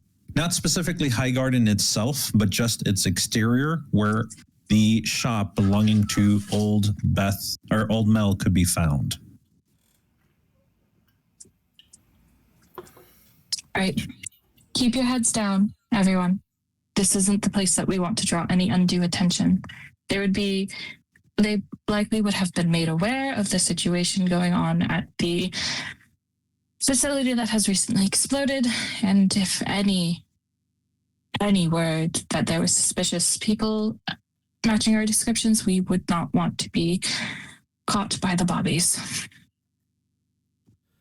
Understood. Not a problem. So we're calling them bobbies? Yeah, bobbies, bobbins, we're going British here. Well, we are in a Victorian district, so. Exactly. Running through the streets, again, you hear the sound of footfalls as it hits the cobbled stones. Thankfully, it's still early morning and most of the traffic has not yet arisen or hasn't gained any sort of strength. And so you're able to maneuver and navigate the streets fairly easy. But as you do so, for those who are not aware, for Kirkbray and specifically towards its lower residents, you always have this sense that someone is watching, someone is looking at you. One which again kind of unnerves for those who are not familiar, but you'll see that Amelia, it's almost as though this is just normal. She just moves along, knowing kind of the alleyways and the byways to get towards where she wants to go. Eventually, she comes out leading the group from one of the alleys out into an open street. Just beyond, you'll begin to see the what would be the lower levels of High Garden. Again, these tall gates kind of provide an indication of the direction that you're heading. This is where normally they would have individuals kind of patrolling and looking around the bobbies or bobbins, as we like to call them. Bobbins. We're going to call them bobbins. I like bobbins better. The bobbins normally would patrol this area. But to the dismay of Rylan, she's going to see that right in front of the gates, the bobbins that normally are posted there are upon the ground, pools of blood forming around them. Wow. Okay. Keep a cool head, Amelia. Be aware, guards up. We don't know what situation we're walking into. Don't know how many will be dead. And remember, don't implicate yourselves. Implicate ourselves in what? The murder. The murder. The murder right there. Don't implicate yourself in the murder right there. Don't touch anything. Don't pick up anything. Excellent. Leave no fingerprints. So yes, to any of our listeners out there and anyone that is listening to this, if you want to get your own T-shirt with this quote, don't implicate yourself in the murder, please feel free to reach out to Logan. Logan will try to do whatever he can possibly to create this T-shirt. We do have a red bubble. I can make it and put it up there. Don't worry. Get the merch drops. I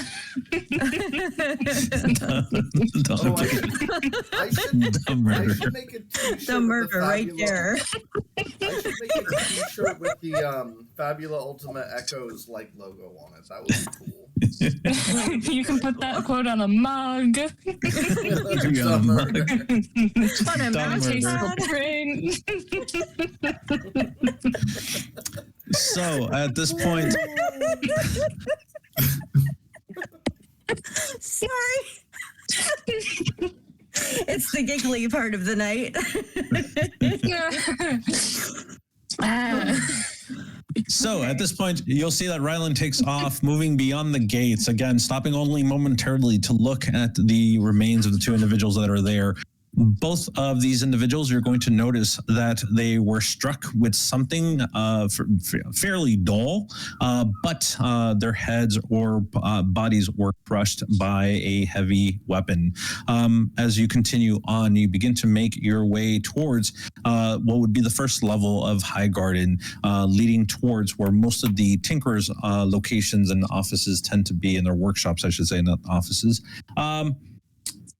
Dashing as quickly as you can, you begin to you'll see Old Mel's shop not too far from your location.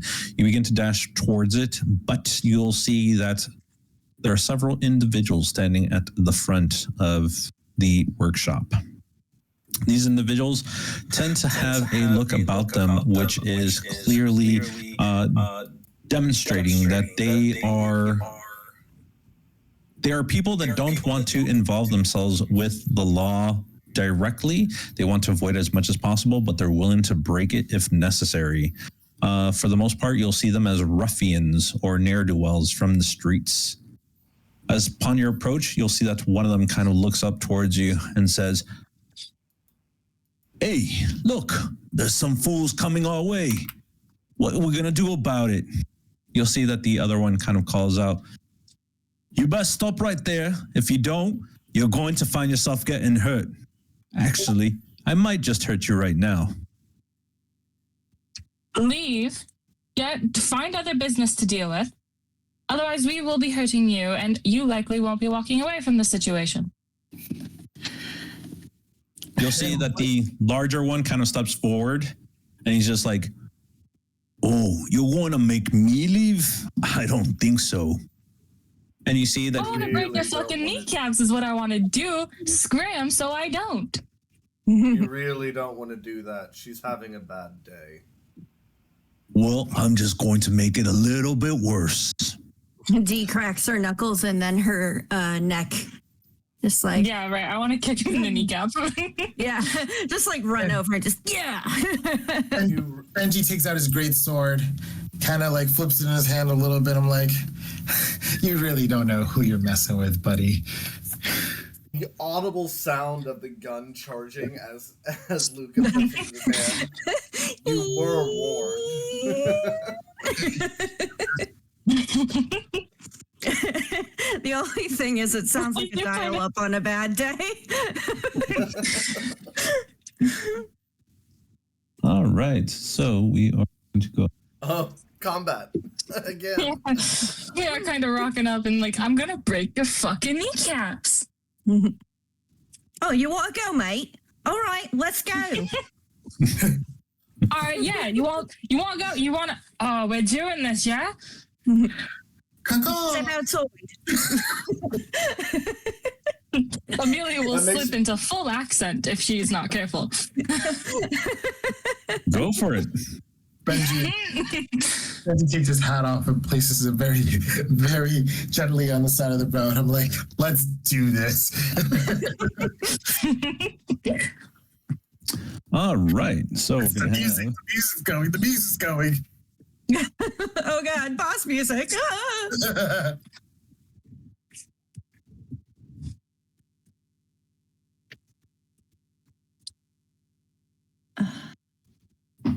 All right. So at this point, you're going to see that the group kind of blocks your way into the shop. You're going to see that, again, there are individuals that kind of have a combination of high-tech gear, as well as you have a sense that two of them in particular in the back tend to deal with elemental powers. And so combat is going to be starting. That guy, look at Romer.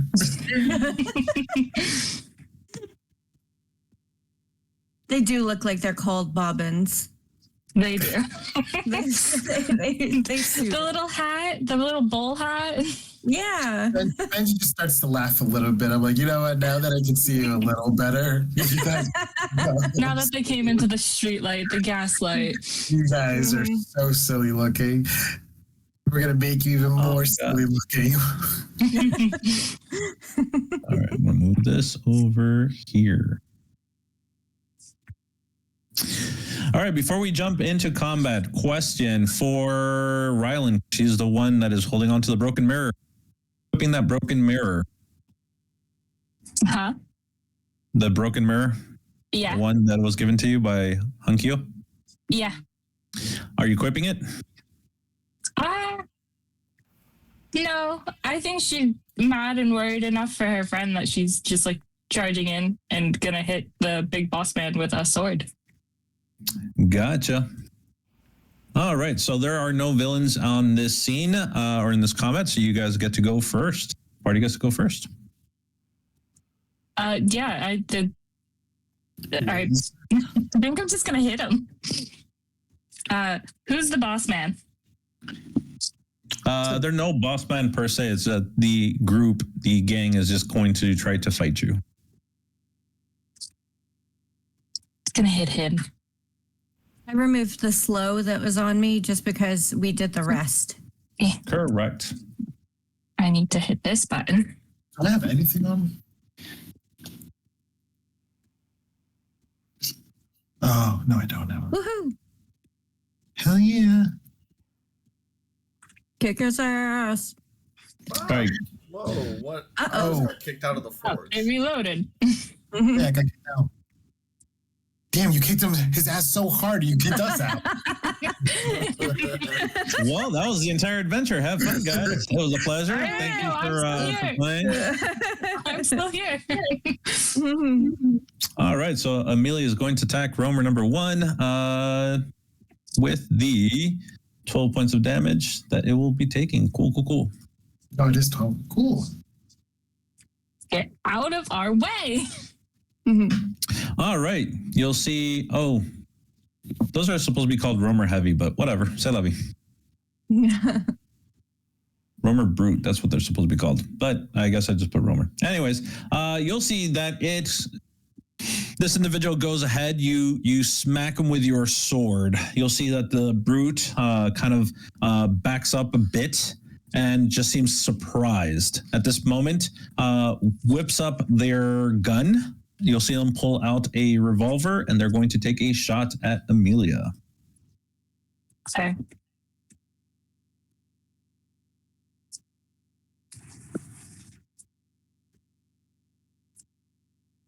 What's your magic defense? 8. That's going to hit. All right. Takes a shot. You'll see that the spray of shots that are coming out are elementally charged. And so you try to avoid it as best as possible. But as it kind of gets close to you, it explodes and you take some damage from that. All right. It is now the player's turn. Luca, do you want to go or do you want me to go? Can you go? I'm still working something out. I apologize. Not a problem. So we are going to go ahead and attack Roamer number 1. All right. All right. And Bungie goes. Bungie, of course, walks slowly up to him. Laughs. He's like, how much do you love that big belly of yours? The guy just gives him a very inquisitive look, and then Benji just goes ahead and just slashes his sword right on the guy's belly. I'm like, and that was me taking it easy. See, this is why the bond is affection. Nice. You critted. You go ahead and check your opportunity list on the cheat sheet to see what you can do. Oh, So you're automatically doing the damage. where's my? Oh no! What did I do? Resources. Okay. Opportunities.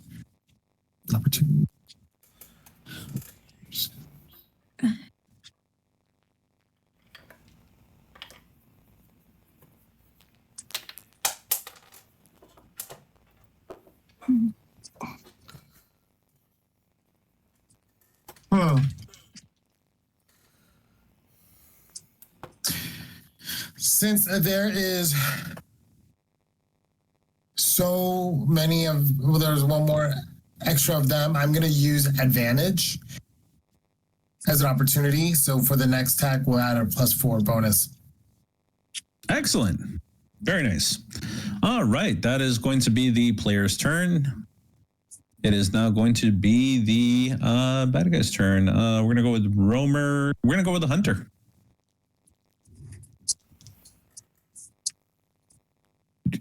All right.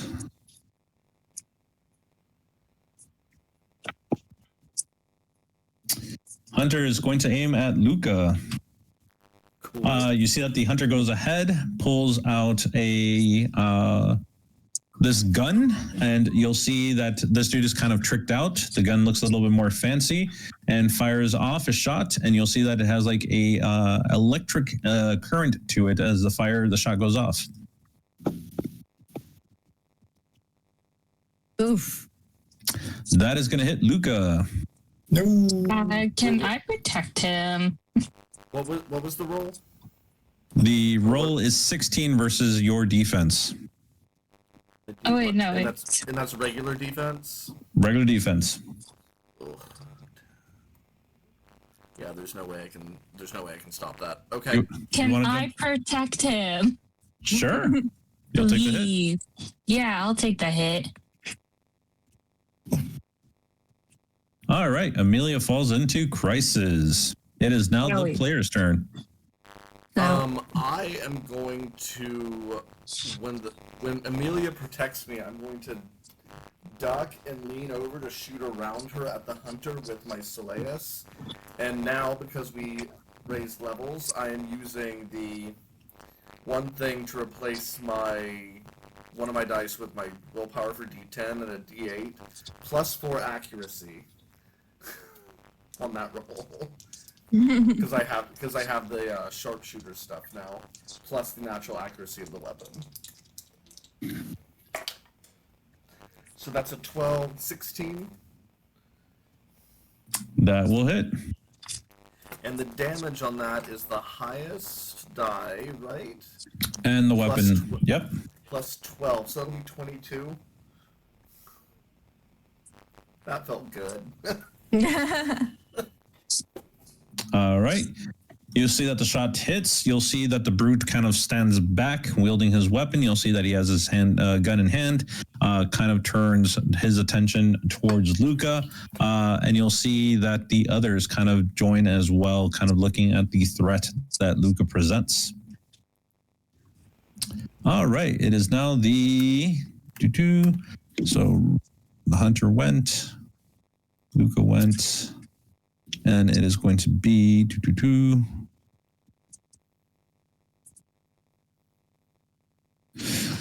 Mage number 1. What's he going to be doing? Oh, no. All right. You know what? He's actually going to go ahead and cast a spell. Who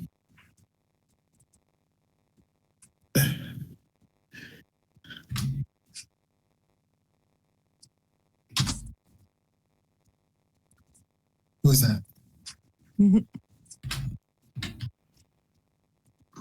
is that? Who's he attacking? 3. So that's going to be, it's going to be targeting Amelia.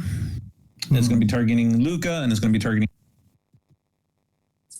Why are you rolling as me? Because I was targeting you. Nah. And the thing is that the game's like, oh, you're targeting that person, you must be wanting to... Or for them. And it's just like, not really. But thank you. I see. All right. Casting Ignis. Rude. So rude. No. Oh, All right. So fire. That's not good. Fire begins to rain down. You're going to see that Amelia, D, and Luca all take damage. Man, just looking at his friends, like, no. All right, that's going to be Luca. Also blowing away ashes. Wait, what? I didn't see what that roll was. Why would the roll was 11 versus magic defense? Right, I can use Psychic Shield, though. Okay.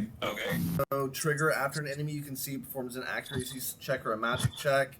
You can treat your defense and magic defense scores as being equal to your current willpower die size plus the number of build sections of your brainwave clock minus 2. So that does make it 1. So wouldn't that make my magical defense 12? If your magic defense right now is 11, yes, it'll make it 12. Yep, it's 12 now. All right, so you don't take the hit. Would have been 21 points of damage.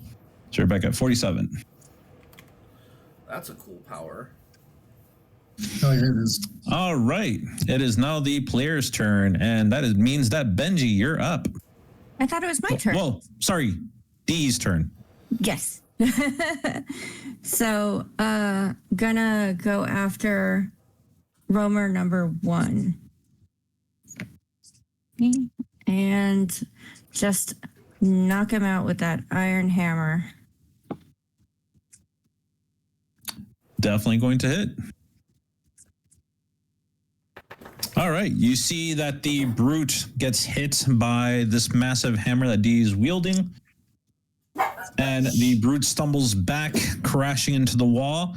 And you see that he begins to breathe heavily, grasping his chest. And you'll see like a dentation in his chest where the hammer had hit. And you'll see that he kind of goes ahead and slumps over. You'll hear the others' characters like calling out, "No! Get them! Revenge!" And with that, they're going to push the assault upon you guys.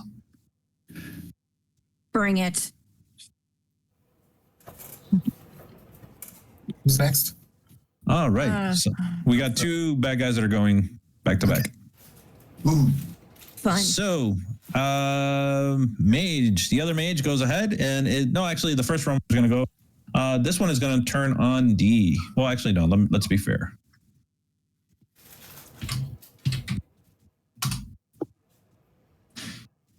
Going to go towards Luca. Pulls up. You'll see that they kind of wheeled out this massive sword, runs up towards Luca, and begins to wield it wildly towards Luca, trying to catch him. 14 versus defense. Looks like that's going to hit. You're going to be taking 20 points of damage. That's okay. I'll take that this time. Wrong person. You said 20 points of damage? Yeah. So you're going to be at 27. I gotcha. There you go. All right. And then finally, the other mage is going to go ahead. You see that this one has an icy aspect to them. They're going to go ahead and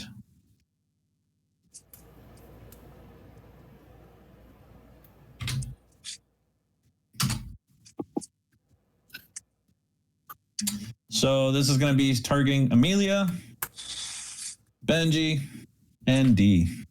No. You guys got this. We'll save you, don't worry. Avenge Good luck me. with that healing. Have fun. And she's like this, like, no. Dodging. All right. Oh, it worked. Going to be hitting Amelia. Amelia is down. Remind me of it's surrender and sacrifice. Correct. And D is down too. Oh no. What was that, mage 1 or 2? That was mage 2. Oh, I'm gonna get his ass. D is in crisis. Yeah.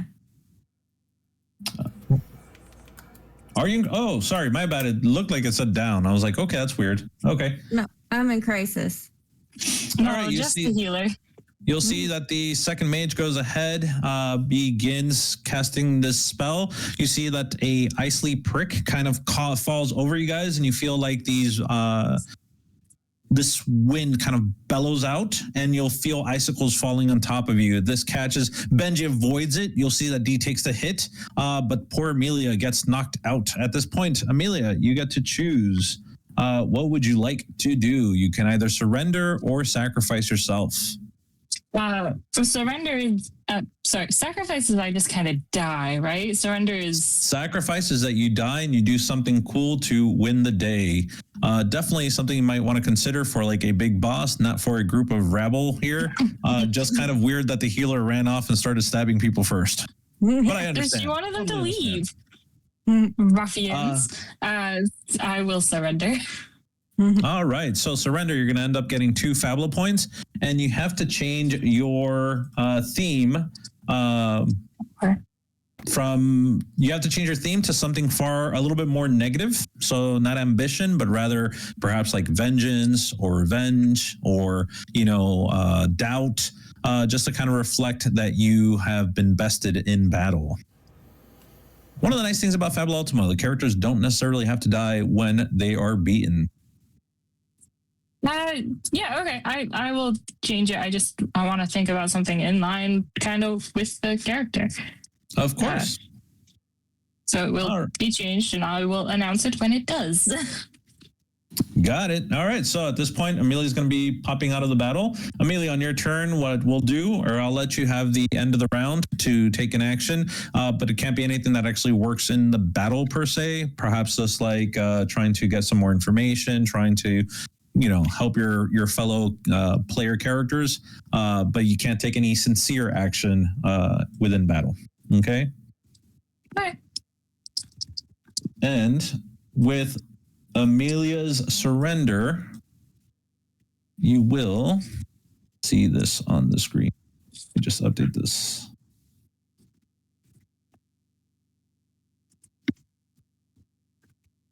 All right, so you guys should see that a assist button pops up on the screen, of which you guys can activate on your turn, and Hunkyo is going to do what she can to assist you in this moment of need.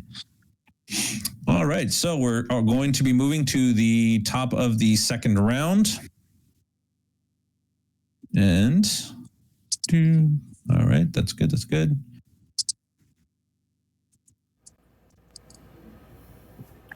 So we have the Roamer Hunter, 2 Roamer Mages, and the Roamer Big Dude, right? Correct. Can I go ahead and can I go? Is that cool? Yeah. Yeah, go for it. I don't want you to go. Can I go? I want my guys to go first. I thought it was players up. Sorry. Yeah, no, you do. I'm sorry.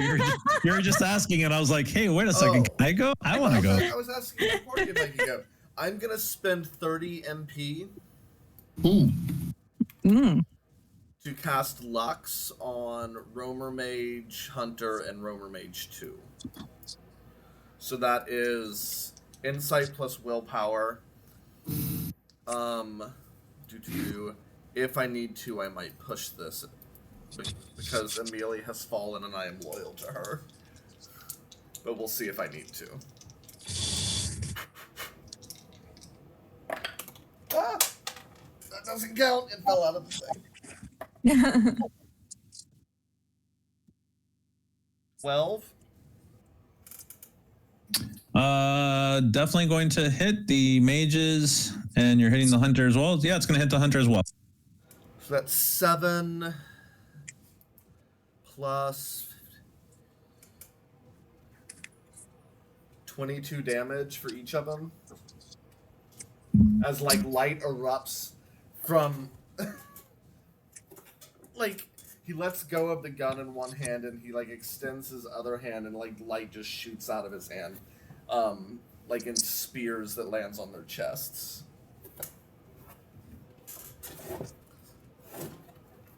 All right.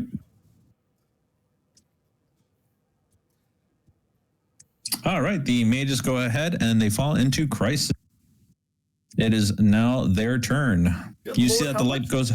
That hunter's not in crisis yet? Oh my god. Nope. Ooh. Fuck my life. I mean, the mages are definitely working on that. I see that. Hunter is going to go ahead and take their turn. What is Hunter going to do? Actually, Hunter is going to cast a spell on himself. Actually, no. No, Hunter's going to attack. Trifling.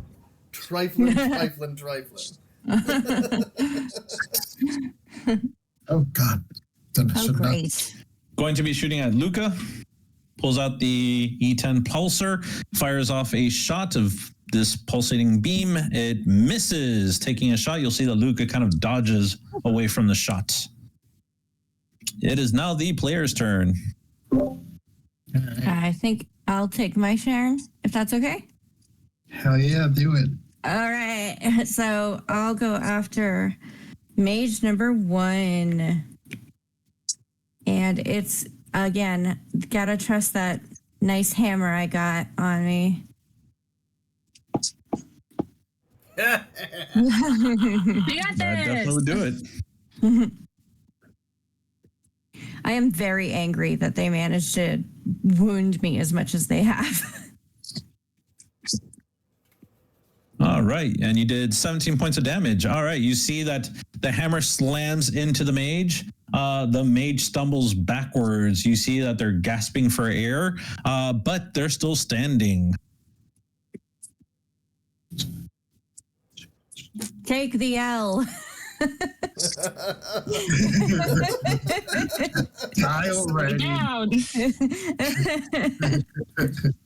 All right, mage is going to go ahead. Mage number 1, it's going to they're going to commit to their last action as they're going to take a hit.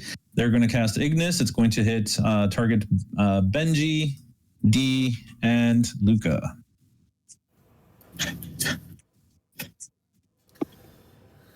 Well, And a crit. Yay! Oh, One second, because I am not going to let that hit me. no. He said no.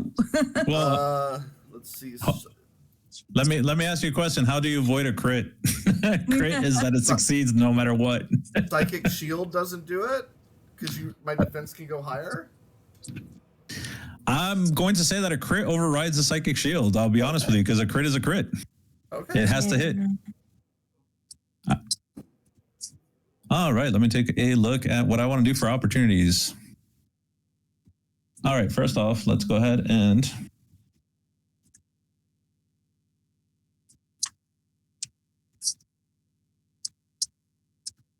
gonna take, that's Benji, D, and Luca. So, like, if we all surrender, do these guys just kind of capture us to hold us for ransom or something? And then I have no idea. I don't know what's going to happen next. I'm kind of here just like, you know, going along with the flavor.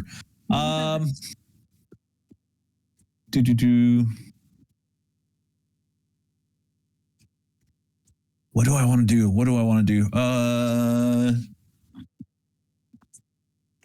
You know what? I'm going to go ahead and I'm going to do an affliction of dazed on Luca. Okay. How do I add that on here? If you click on your character sheet, you should see right underneath your token item or token image on the character sheet. You'll see all the list of all the abilities that you can get. You can just click on the one that's dazed. Wait, what's this one that was already clicked? Crisis, because you're at less than half of your life. Which one is dazed? I'm not seeing names on any of these. Dazed is right next to the turtle on the opposite side. if you hover over them with your mouse, they eventually come up with titles. All right. You see that the mage falls over, casting his spell. You'll see that he keels over, kind of just like, you were meant to burn. And boom, just ends up falling over. It is now the player's turn. Benji. Hey. Benji goes and checks on all his friends. Be alive. He's like making sure that they're all alive. Fortunately, Mealy is knocked out conscious. Dee's hurt, but he's like admires her bravery and her strength. And then Luca, he's also admires his, his magic and his not wanting to not be down. It's great. So Benji gets up, grabs his sword, and he runs towards. I'm not mistaken. Oh no. Sorry, the screen just got really big on me. Rower Mage 2. All right. He grabs the hilt of his sword. He spins around as he's running towards him, and makes sure that he cuts him horizontally right across his body. And if I could probably really, really hurt him, maybe even cut him in half. Let's go. Let's do it. All right. Maybe even cut him in half. Hasn't rolled the dice yet, but maybe. Maybe. Damn it. No. Use a Fabula point. Use a point. I'm going to use a Fabula point. To re-roll? Let's see. Mm-hmm. Yeah, just remember, right-click on that the ability that you just used, and then you can use the Fabula point to re-roll. Yes, sir.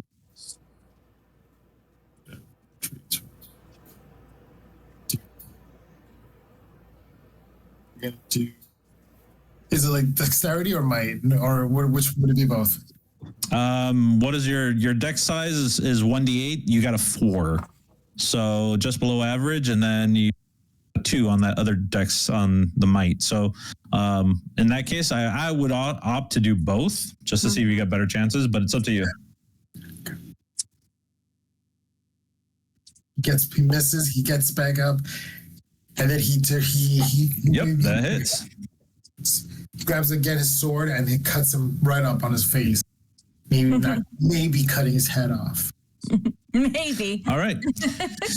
You go ahead and swinging that massive sword towards the mage. You see that the mage at the last moment brings up their hands, and you'll see that a icy shield is created. They take a blunt attack from you. They don't actually get cut up. But with your weight behind your sword, it's almost like smacking them with a baseball bat, almost mimicking D to a certain point. You send them like falling backwards and tumbling onto the ground. The Roamer Mage takes damage, but they're still standing. All right, and we are going to go ahead. I believe that is the next two turns belong to the bad guy. So it's going to be Roamer 2 and Roamer Mage. All right, so the Brute number 2 is going to go ahead and attack.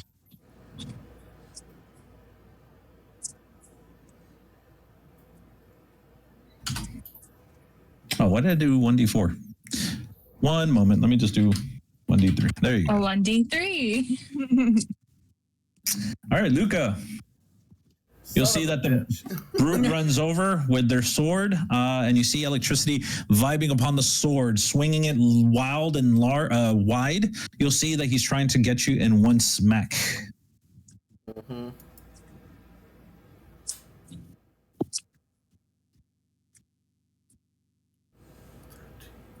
14 defense. 1 second. I think if I current willpower, how do I increase my brainwave clock again? Whenever you use one of your gifts, it increases your brainwave clock.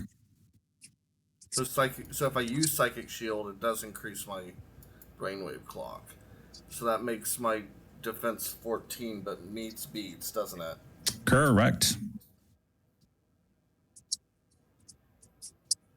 And there's no way to increase that, I don't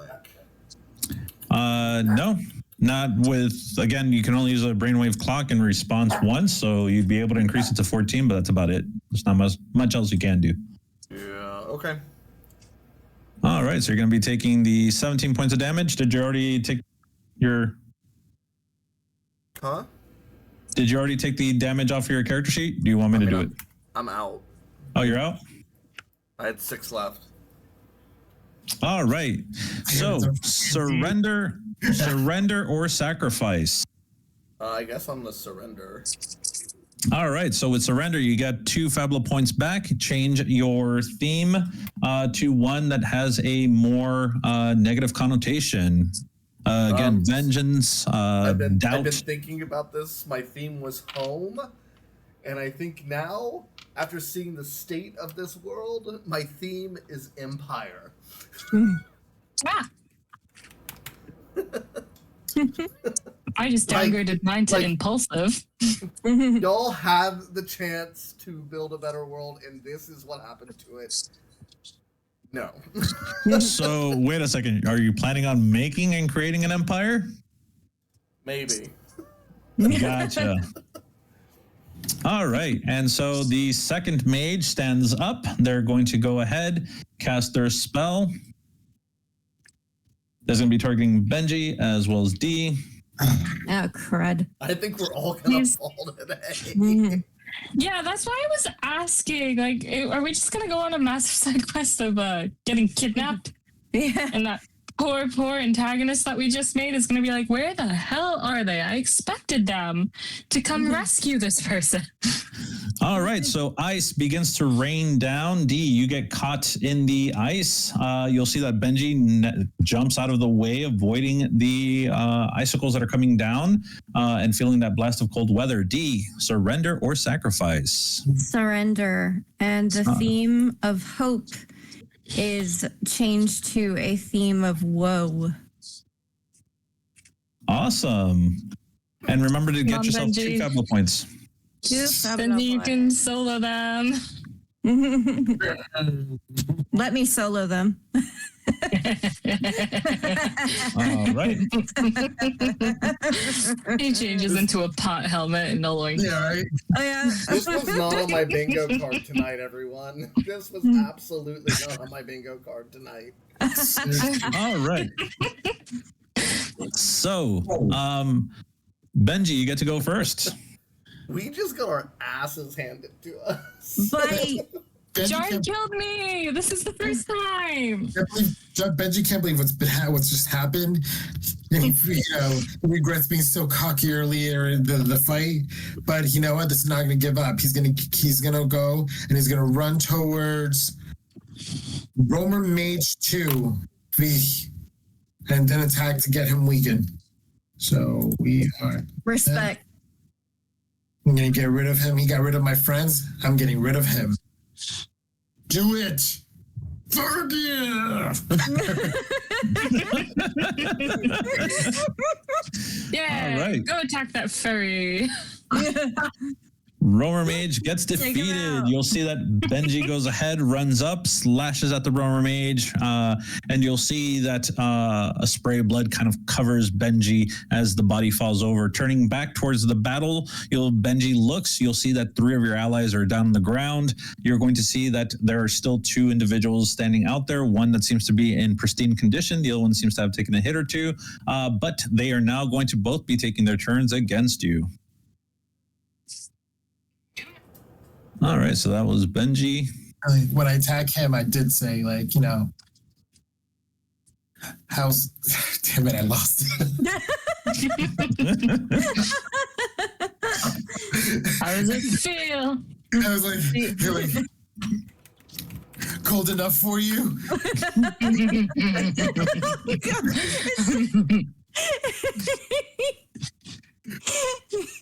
All right, you'll see that the brute runs up towards Benji with their sword. The sword gives off an electric discharge.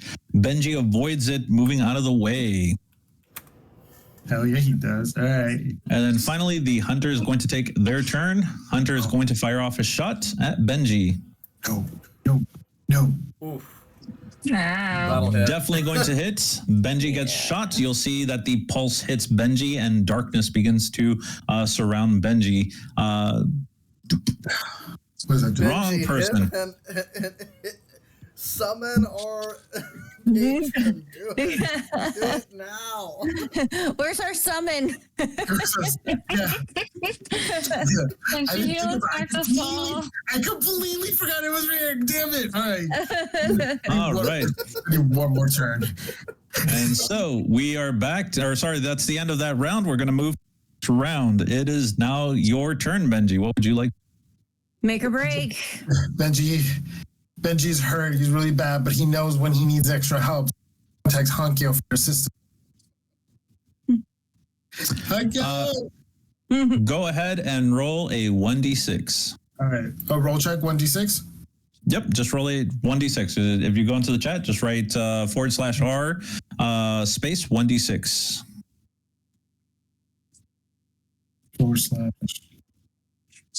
/R 1d6. That never works for me. Did I do the wrong one? / is the other direction. R and then space 1d6. You know what, Jarn? We don't need it from you today. Isn't that the same thing that happened last time? Yes. Exactly the same thing. I'm not complaining though. I am. Is All right. that a good or a bad thing? Are we wanting high or low rolls?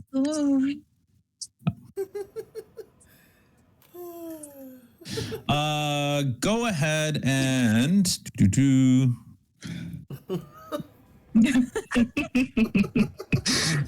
Yeah. and I do apologize. Roll for me a 1d3. Oh no. 1d3. Yeah. What is this, Monty Python? Come on. All right. You are going to see that Hankyo, you're going to see for this moment, Benji, as you're standing here, again, you don't think you can win this. At this point, you think that the odds are against you. Your companions are upon the ground. They are wounded and hurt. And for the most part, you think that this is the end. As you kind of go ahead and reach out towards Hankyo, you are going to see that the world stops once again, kind of like in that battle within the core of the factory. You'll hear the sound of glass breaking and shattering, and you'll see that the world begins to shatter. At this point, you'll see that Hankyo appears, and looking over your companions, she goes ahead and she spreads her wings, and you'll see that feathers from her wings begins to fall over onto your companions as well as you. Everybody is going to recover 50 HP and 50 MP and from all status effects. Yay. You said 50? 50. 50. 50. I'll take 50. So that's Does that take us over our max if it goes over? No, No. If you total, you total. so yeah. So if it was I had 21, I had 50. That just making sure. Okay. Just making sure that's what it is. I'm really bad at math. All right. Hankyo watching from her mirror dimension, being like, what are I trusted the fate of the world to these people.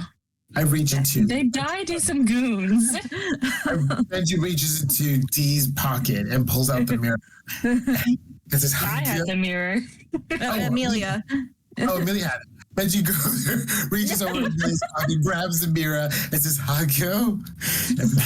That was a time that we could really use some help. What seems to be the problem, my champion? These are base level noobs. Wait. The real question is, though, who is Benji in love with?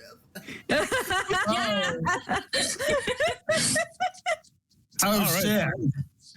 It's how you're using the mirror and activating it. Who are you in love with? Oh, no, Benji's gonna reveal himself. He's in love with Romer Hunter 1. Not how that works. Not how that works. He has been very sexually, curious about himself, and he finds himself very attracted to Luca. All right. So you're falling in love with Luca. Very nice. He is activating the mirror. All right. So just if you look at the item on the mirror, whenever it takes any damage or whenever you take damage or Fabula points during a battle or combat scene, you put a clock of 6 slices on your character sheet. You can do that by clicking on your character sheet. And on the first page where it says stats, left-hand side, right underneath the actions, you're going to see clocks. You can go ahead and add a clock there. This is going to be a 0 power clock, and that's how you're going to be keeping track. So if Luca ever takes damage, you are going to be adding a slice to that clock. Oh, okay. All right. So you're going to see Romer number 2 is going to take their turn, seeing now that by the way, Benji, you begin to see that Hankyo pops up. She drops, she opens her wings, and you'll see like these feathers drop upon your comrades, and their comrades are kind of stiff for a moment. But then you hear the sound of the world, again, the shattered world, begin to bind itself once more, mending the cracks. And in the next instance, the world kind of takes, you fall back into the speed of things. You'll see that your companions begin to rise up, and you'll see that the 2 individuals are still standing there, kind of looking in surprise as your companions are standing up once more. The brute is going to push the attack. Damn. Benji's so Going sad. after D. No. Hitting D with the shock sword. Leave big sister alone. Is that a crit? No. Crits are on 6s, 7s, 8s, 9s, anything above a 6. Right, got it. Okay. Unless you're a Fury and you pick up the special ability that allows you to crit on anything below a 6. Ooh. Do you have that? Not yet. All right. It is now the party's turn. Amelia, D, and Luca, you guys can take a turn depending on who wants to go next. I need to shoot this roamer hunter. I need to kill this bitch. Hold on. So Hold bad. on. Wait. Hold on. Wait. Let the person that can give people several turns in a row go. The person that ran into battle and stabbed someone that should have been like, hey.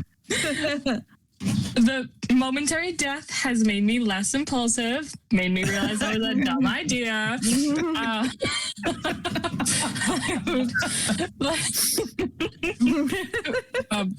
Who wants to hit it? Benji wants to hit it. Luca wants to hit it. We all want to hit them.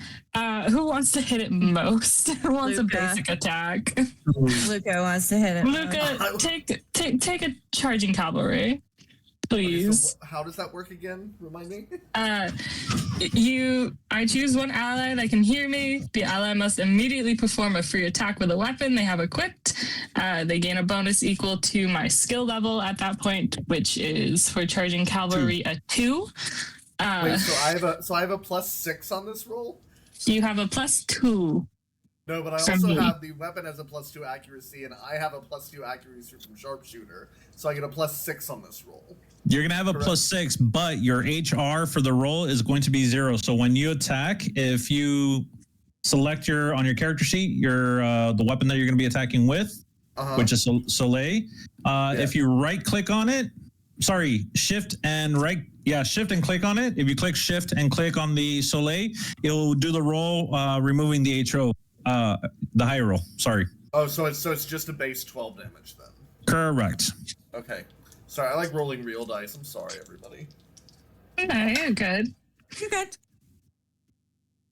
As long as you roll to our favor. Yeah. I mean, with a Honestly. +6. You'd have to literally roll ones to make this not work. 13. Against the brute or the hunter? Hunter. Hunter, that's going to hit. 12 damage. Nice. And who wants their turn just in general? I'd like to take a second shot and see if I can just off this one. Just two, Uh, bam, bam. All right. I will So say the fine print says I may choose another player character. I don't know if I can choose the same person again. Don't You worry about could. it then. it's as long as they haven't taken their turn. You can choose the same. Okay. The same person can do the free attack if you do the charging cavalry, and then once you do what's the other move? The Queen's Gambit. No, not Queen's Gambit. I forgot the other move that allows Crushing Chariot gives the free move. that one.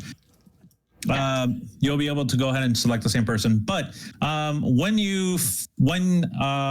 Luca fires off at the hunter takes the hit, and then you see that the hunter presses something on their body, and immediately they disappear. They cannot be targeted. We shall give the extra turn to Luca because he so desperately wants it. I suppose. Keep I'll shoot at going, the- I yell. I suppose I'll shoot at the roamer then. Is this the same roll I did last time, like the +6, but the HR is just No. base damage? This ability that Amelia does now is you taking your. This is your turn. Got it. Okay, so it's a +4, not the +6. Correct. Yes. Regular turn.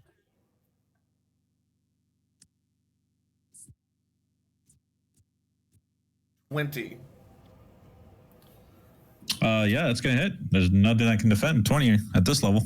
And then my highest die was a 9 + 12, so that's 21. 21 on the brute. All right. Thank you guys. I had rage. It was a really bad day at work. I had a really All right. bad day at work. You see that the shot from Soleil hits the brute. The brute begins to stumble backwards, looking straight towards Luca. You see that they grip onto their sword a little bit more tightly, shooting off an electrical discharge, and you see that the brute still stays in the battle, but you'll see that blood begins to appear at the sides of their mouths. All right, so that is going to be Luca's turn.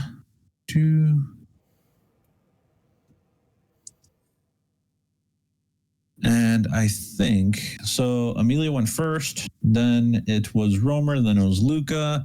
No, sorry. Amelia went first, then Luca. Oh, so the roamer has to go, and so does the hunter. Okay, cool.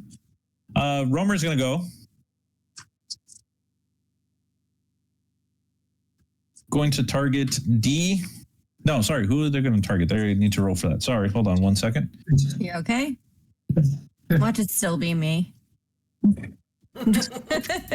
Probably. Nope. Luca. Ah, Don't hit. We don't need to add another slice. miss. Miss. Yes. No. No. 14 versus defense against Luca. My magic defense is 14, but if I'm hit again, Mm. doesn't that advance my brainwave clock again because it triggers it? It should. That makes my defense 16. All right. You'll see that they miss. Oh, cool. So just visually, those lines that are in the picture from his body, they are like glowing, like glowing tattoos all over his body now, like circuitry. As Okay. his body is like literally like whatever's making up the nanobites or whatever is like reinforcing his body. Nice. All right. So it is now the party's turn. Benji and D, you guys can. One of you can go. Whoever wants I'll to go go. ahead. Kill him! Hammer time. Yeah. Yes. Hammer time. Please hit. Don't embarrass me. Talking like it's hard. Yay! Hammer time. Please hit. Attack! Please. Jesus. No, that didn't hit. No. Use I'm a gonna use fabula fabula point. points. It's just so woeful. I'm so tired of this. That was embarrassing. I died. Benji is traumatized. Yes. It's Yes. He's gonna fight again. Do it. That's gonna Yeah. hit. Yes. Woo! All right, you slam your hammer into the brute. The brute falls back, but you see that they still struggle to stand up. Holding onto their sword, they still present a threat, although you see that they're not doing very well. Stay down. Benji, it's your turn. Do it. Nope, it is the hunter's turn, actually. Yeah. Oh, I forgot. No, the about hunter's that. invisible on my page. Yeah. He's invisible. He's invisible. D, they're going to shoot at you. Okay. Oh. Dodge. Son Nope. of a No! bitch. Crit. That's the Wow. opposite of what I wanted. No. That was a crit. Son of a bitch. Yeah. Yeah. So over the course of this battle, Amelia gained ADHD, impulsivity. D gained depression. Benji gained trauma. And Luca gained the want to become an emperor. Napoleon. Conquest. A Napoleonic complex.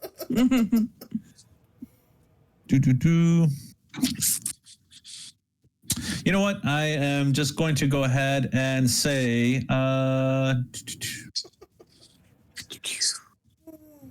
hold on, let me roll for this because I don't want to be mean. I don't want to be mean. I don't want to be mean. me, but it might turn out that way. I don't want to be mean, but I'm not opposed to it if the dice say I should be. That is very close to. Why do you make me hurt you? All right. D, you are going to be afflicted with weak. Okay. First it was slow, now Fine, she's it weak. goes with the depression. The shot hits you. You'll see the shot hits you from the E10. You're going to end up taking 17 points of damage, and at this point, the shadow begins to this darkness wraps around you, and you feel your strength kind of being sapped away. Ugh. All right. It is now Benji. I think it's your turn. Benji, once again, watching his friends get hurt. He feels this rage go to him, starts running towards Romer 2 and does a few slashes in his direction, hopefully hurting him with it. And we are going to go ahead. Nothing but faith for you, buddy. Nothing but faith. Did it go through? Damn it. He does his You got this. Xena warrior believe in princess yell.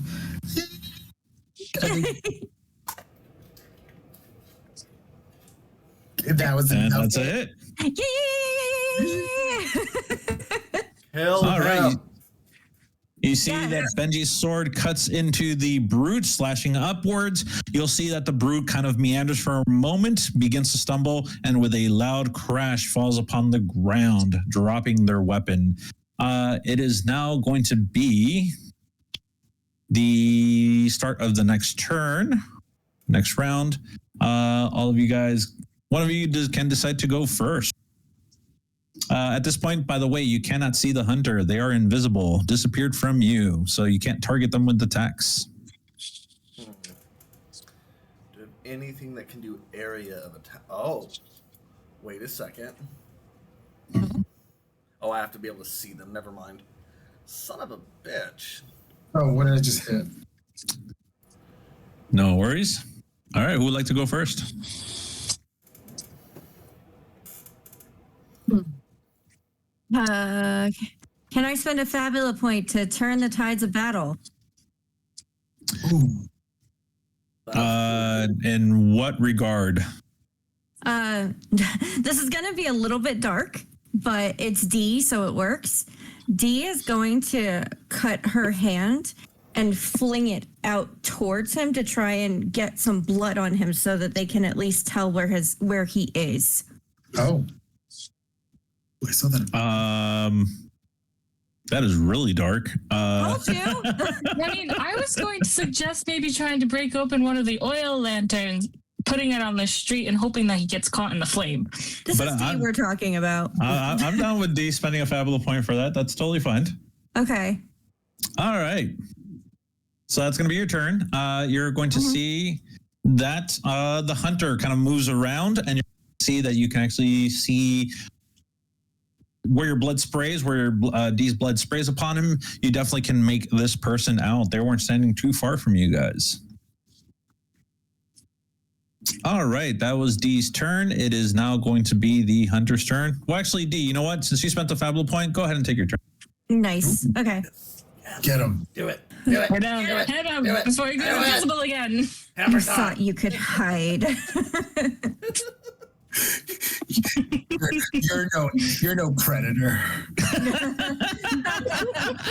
The hunter has become the hunted. The hunter has become the blood covered. Oh, gosh. Now the hunter's going to call out and be like, get in the chopper now. Help me. Oh, gosh. There you go. All right. Oh my god, he just started breakdancing for some reason. Okay, this guy, yeah, no. D, go ahead and describe how you defeat this dude. So after like slicing her hand, she whips it out and gets like enough blood on it to see that he's like really close. And so she, with her free hand, grabs her hammer that she had set up against her side to prepare, whips it with one arm, and just uses the inertia of the blow to get him right on the cap of his head and knock him into the ground. Just brutal. Nice. All right. D, since you're the person that won the battle for the day, go ahead and roll me 10d10. 10d10. All right, so it is slash what is it? R// R slash No. /r space 10d10. R space 10d10. If I make, there we go. Yeah, horrified for the reason why is she rolling 100.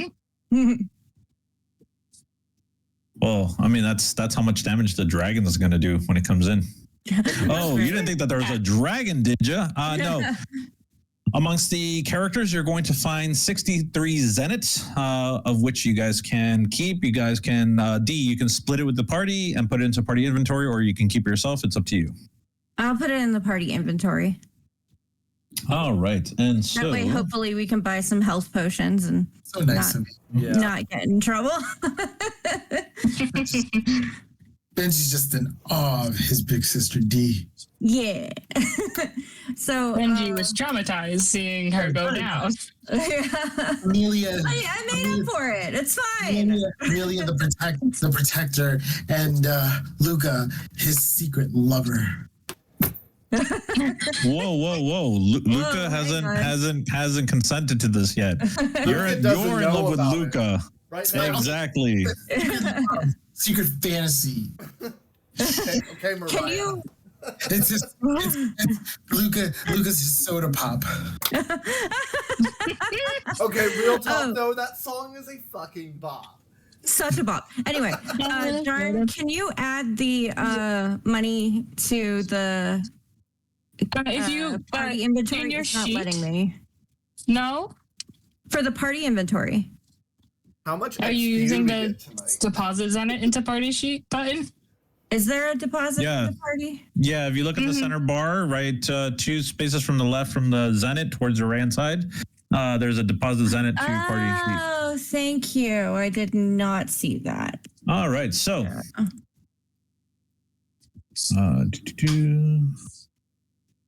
I'll be spending a lot of Fabula points next session. I have 4 now. Spend them now. We get more levels. On what? So, Everything. at this point, with the gang defeated, you're going to see that Amelia, wasting no time, makes her way into old Mel's shop. The shop looks distraught. Items have been tousled. Equipment has hit the floor. Things are broken. And the smell, that metallic iron smell of blood, lingers heavily within the room.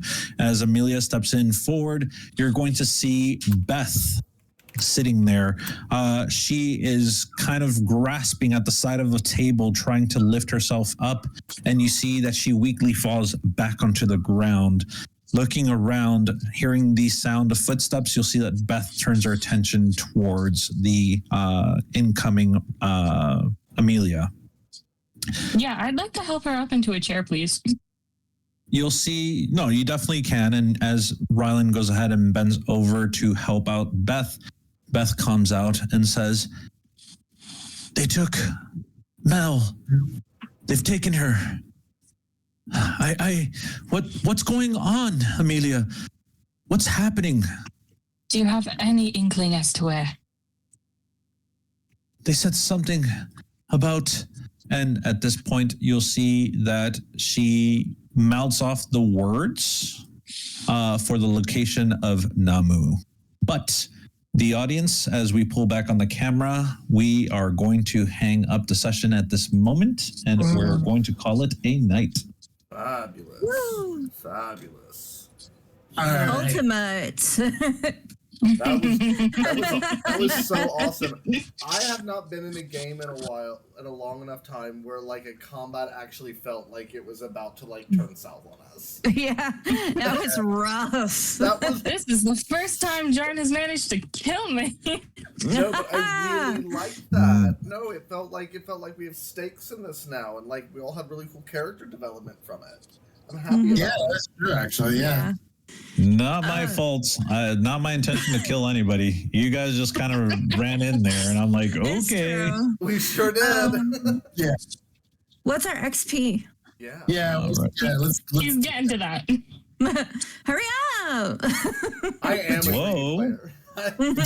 you said, do we add the money? Has that already been added to our Zenit? All Or should right, we- so, I already added it to the character inventory. all right, so it's because only 2 characters are in here apparently, which is Benji and D. Yeah.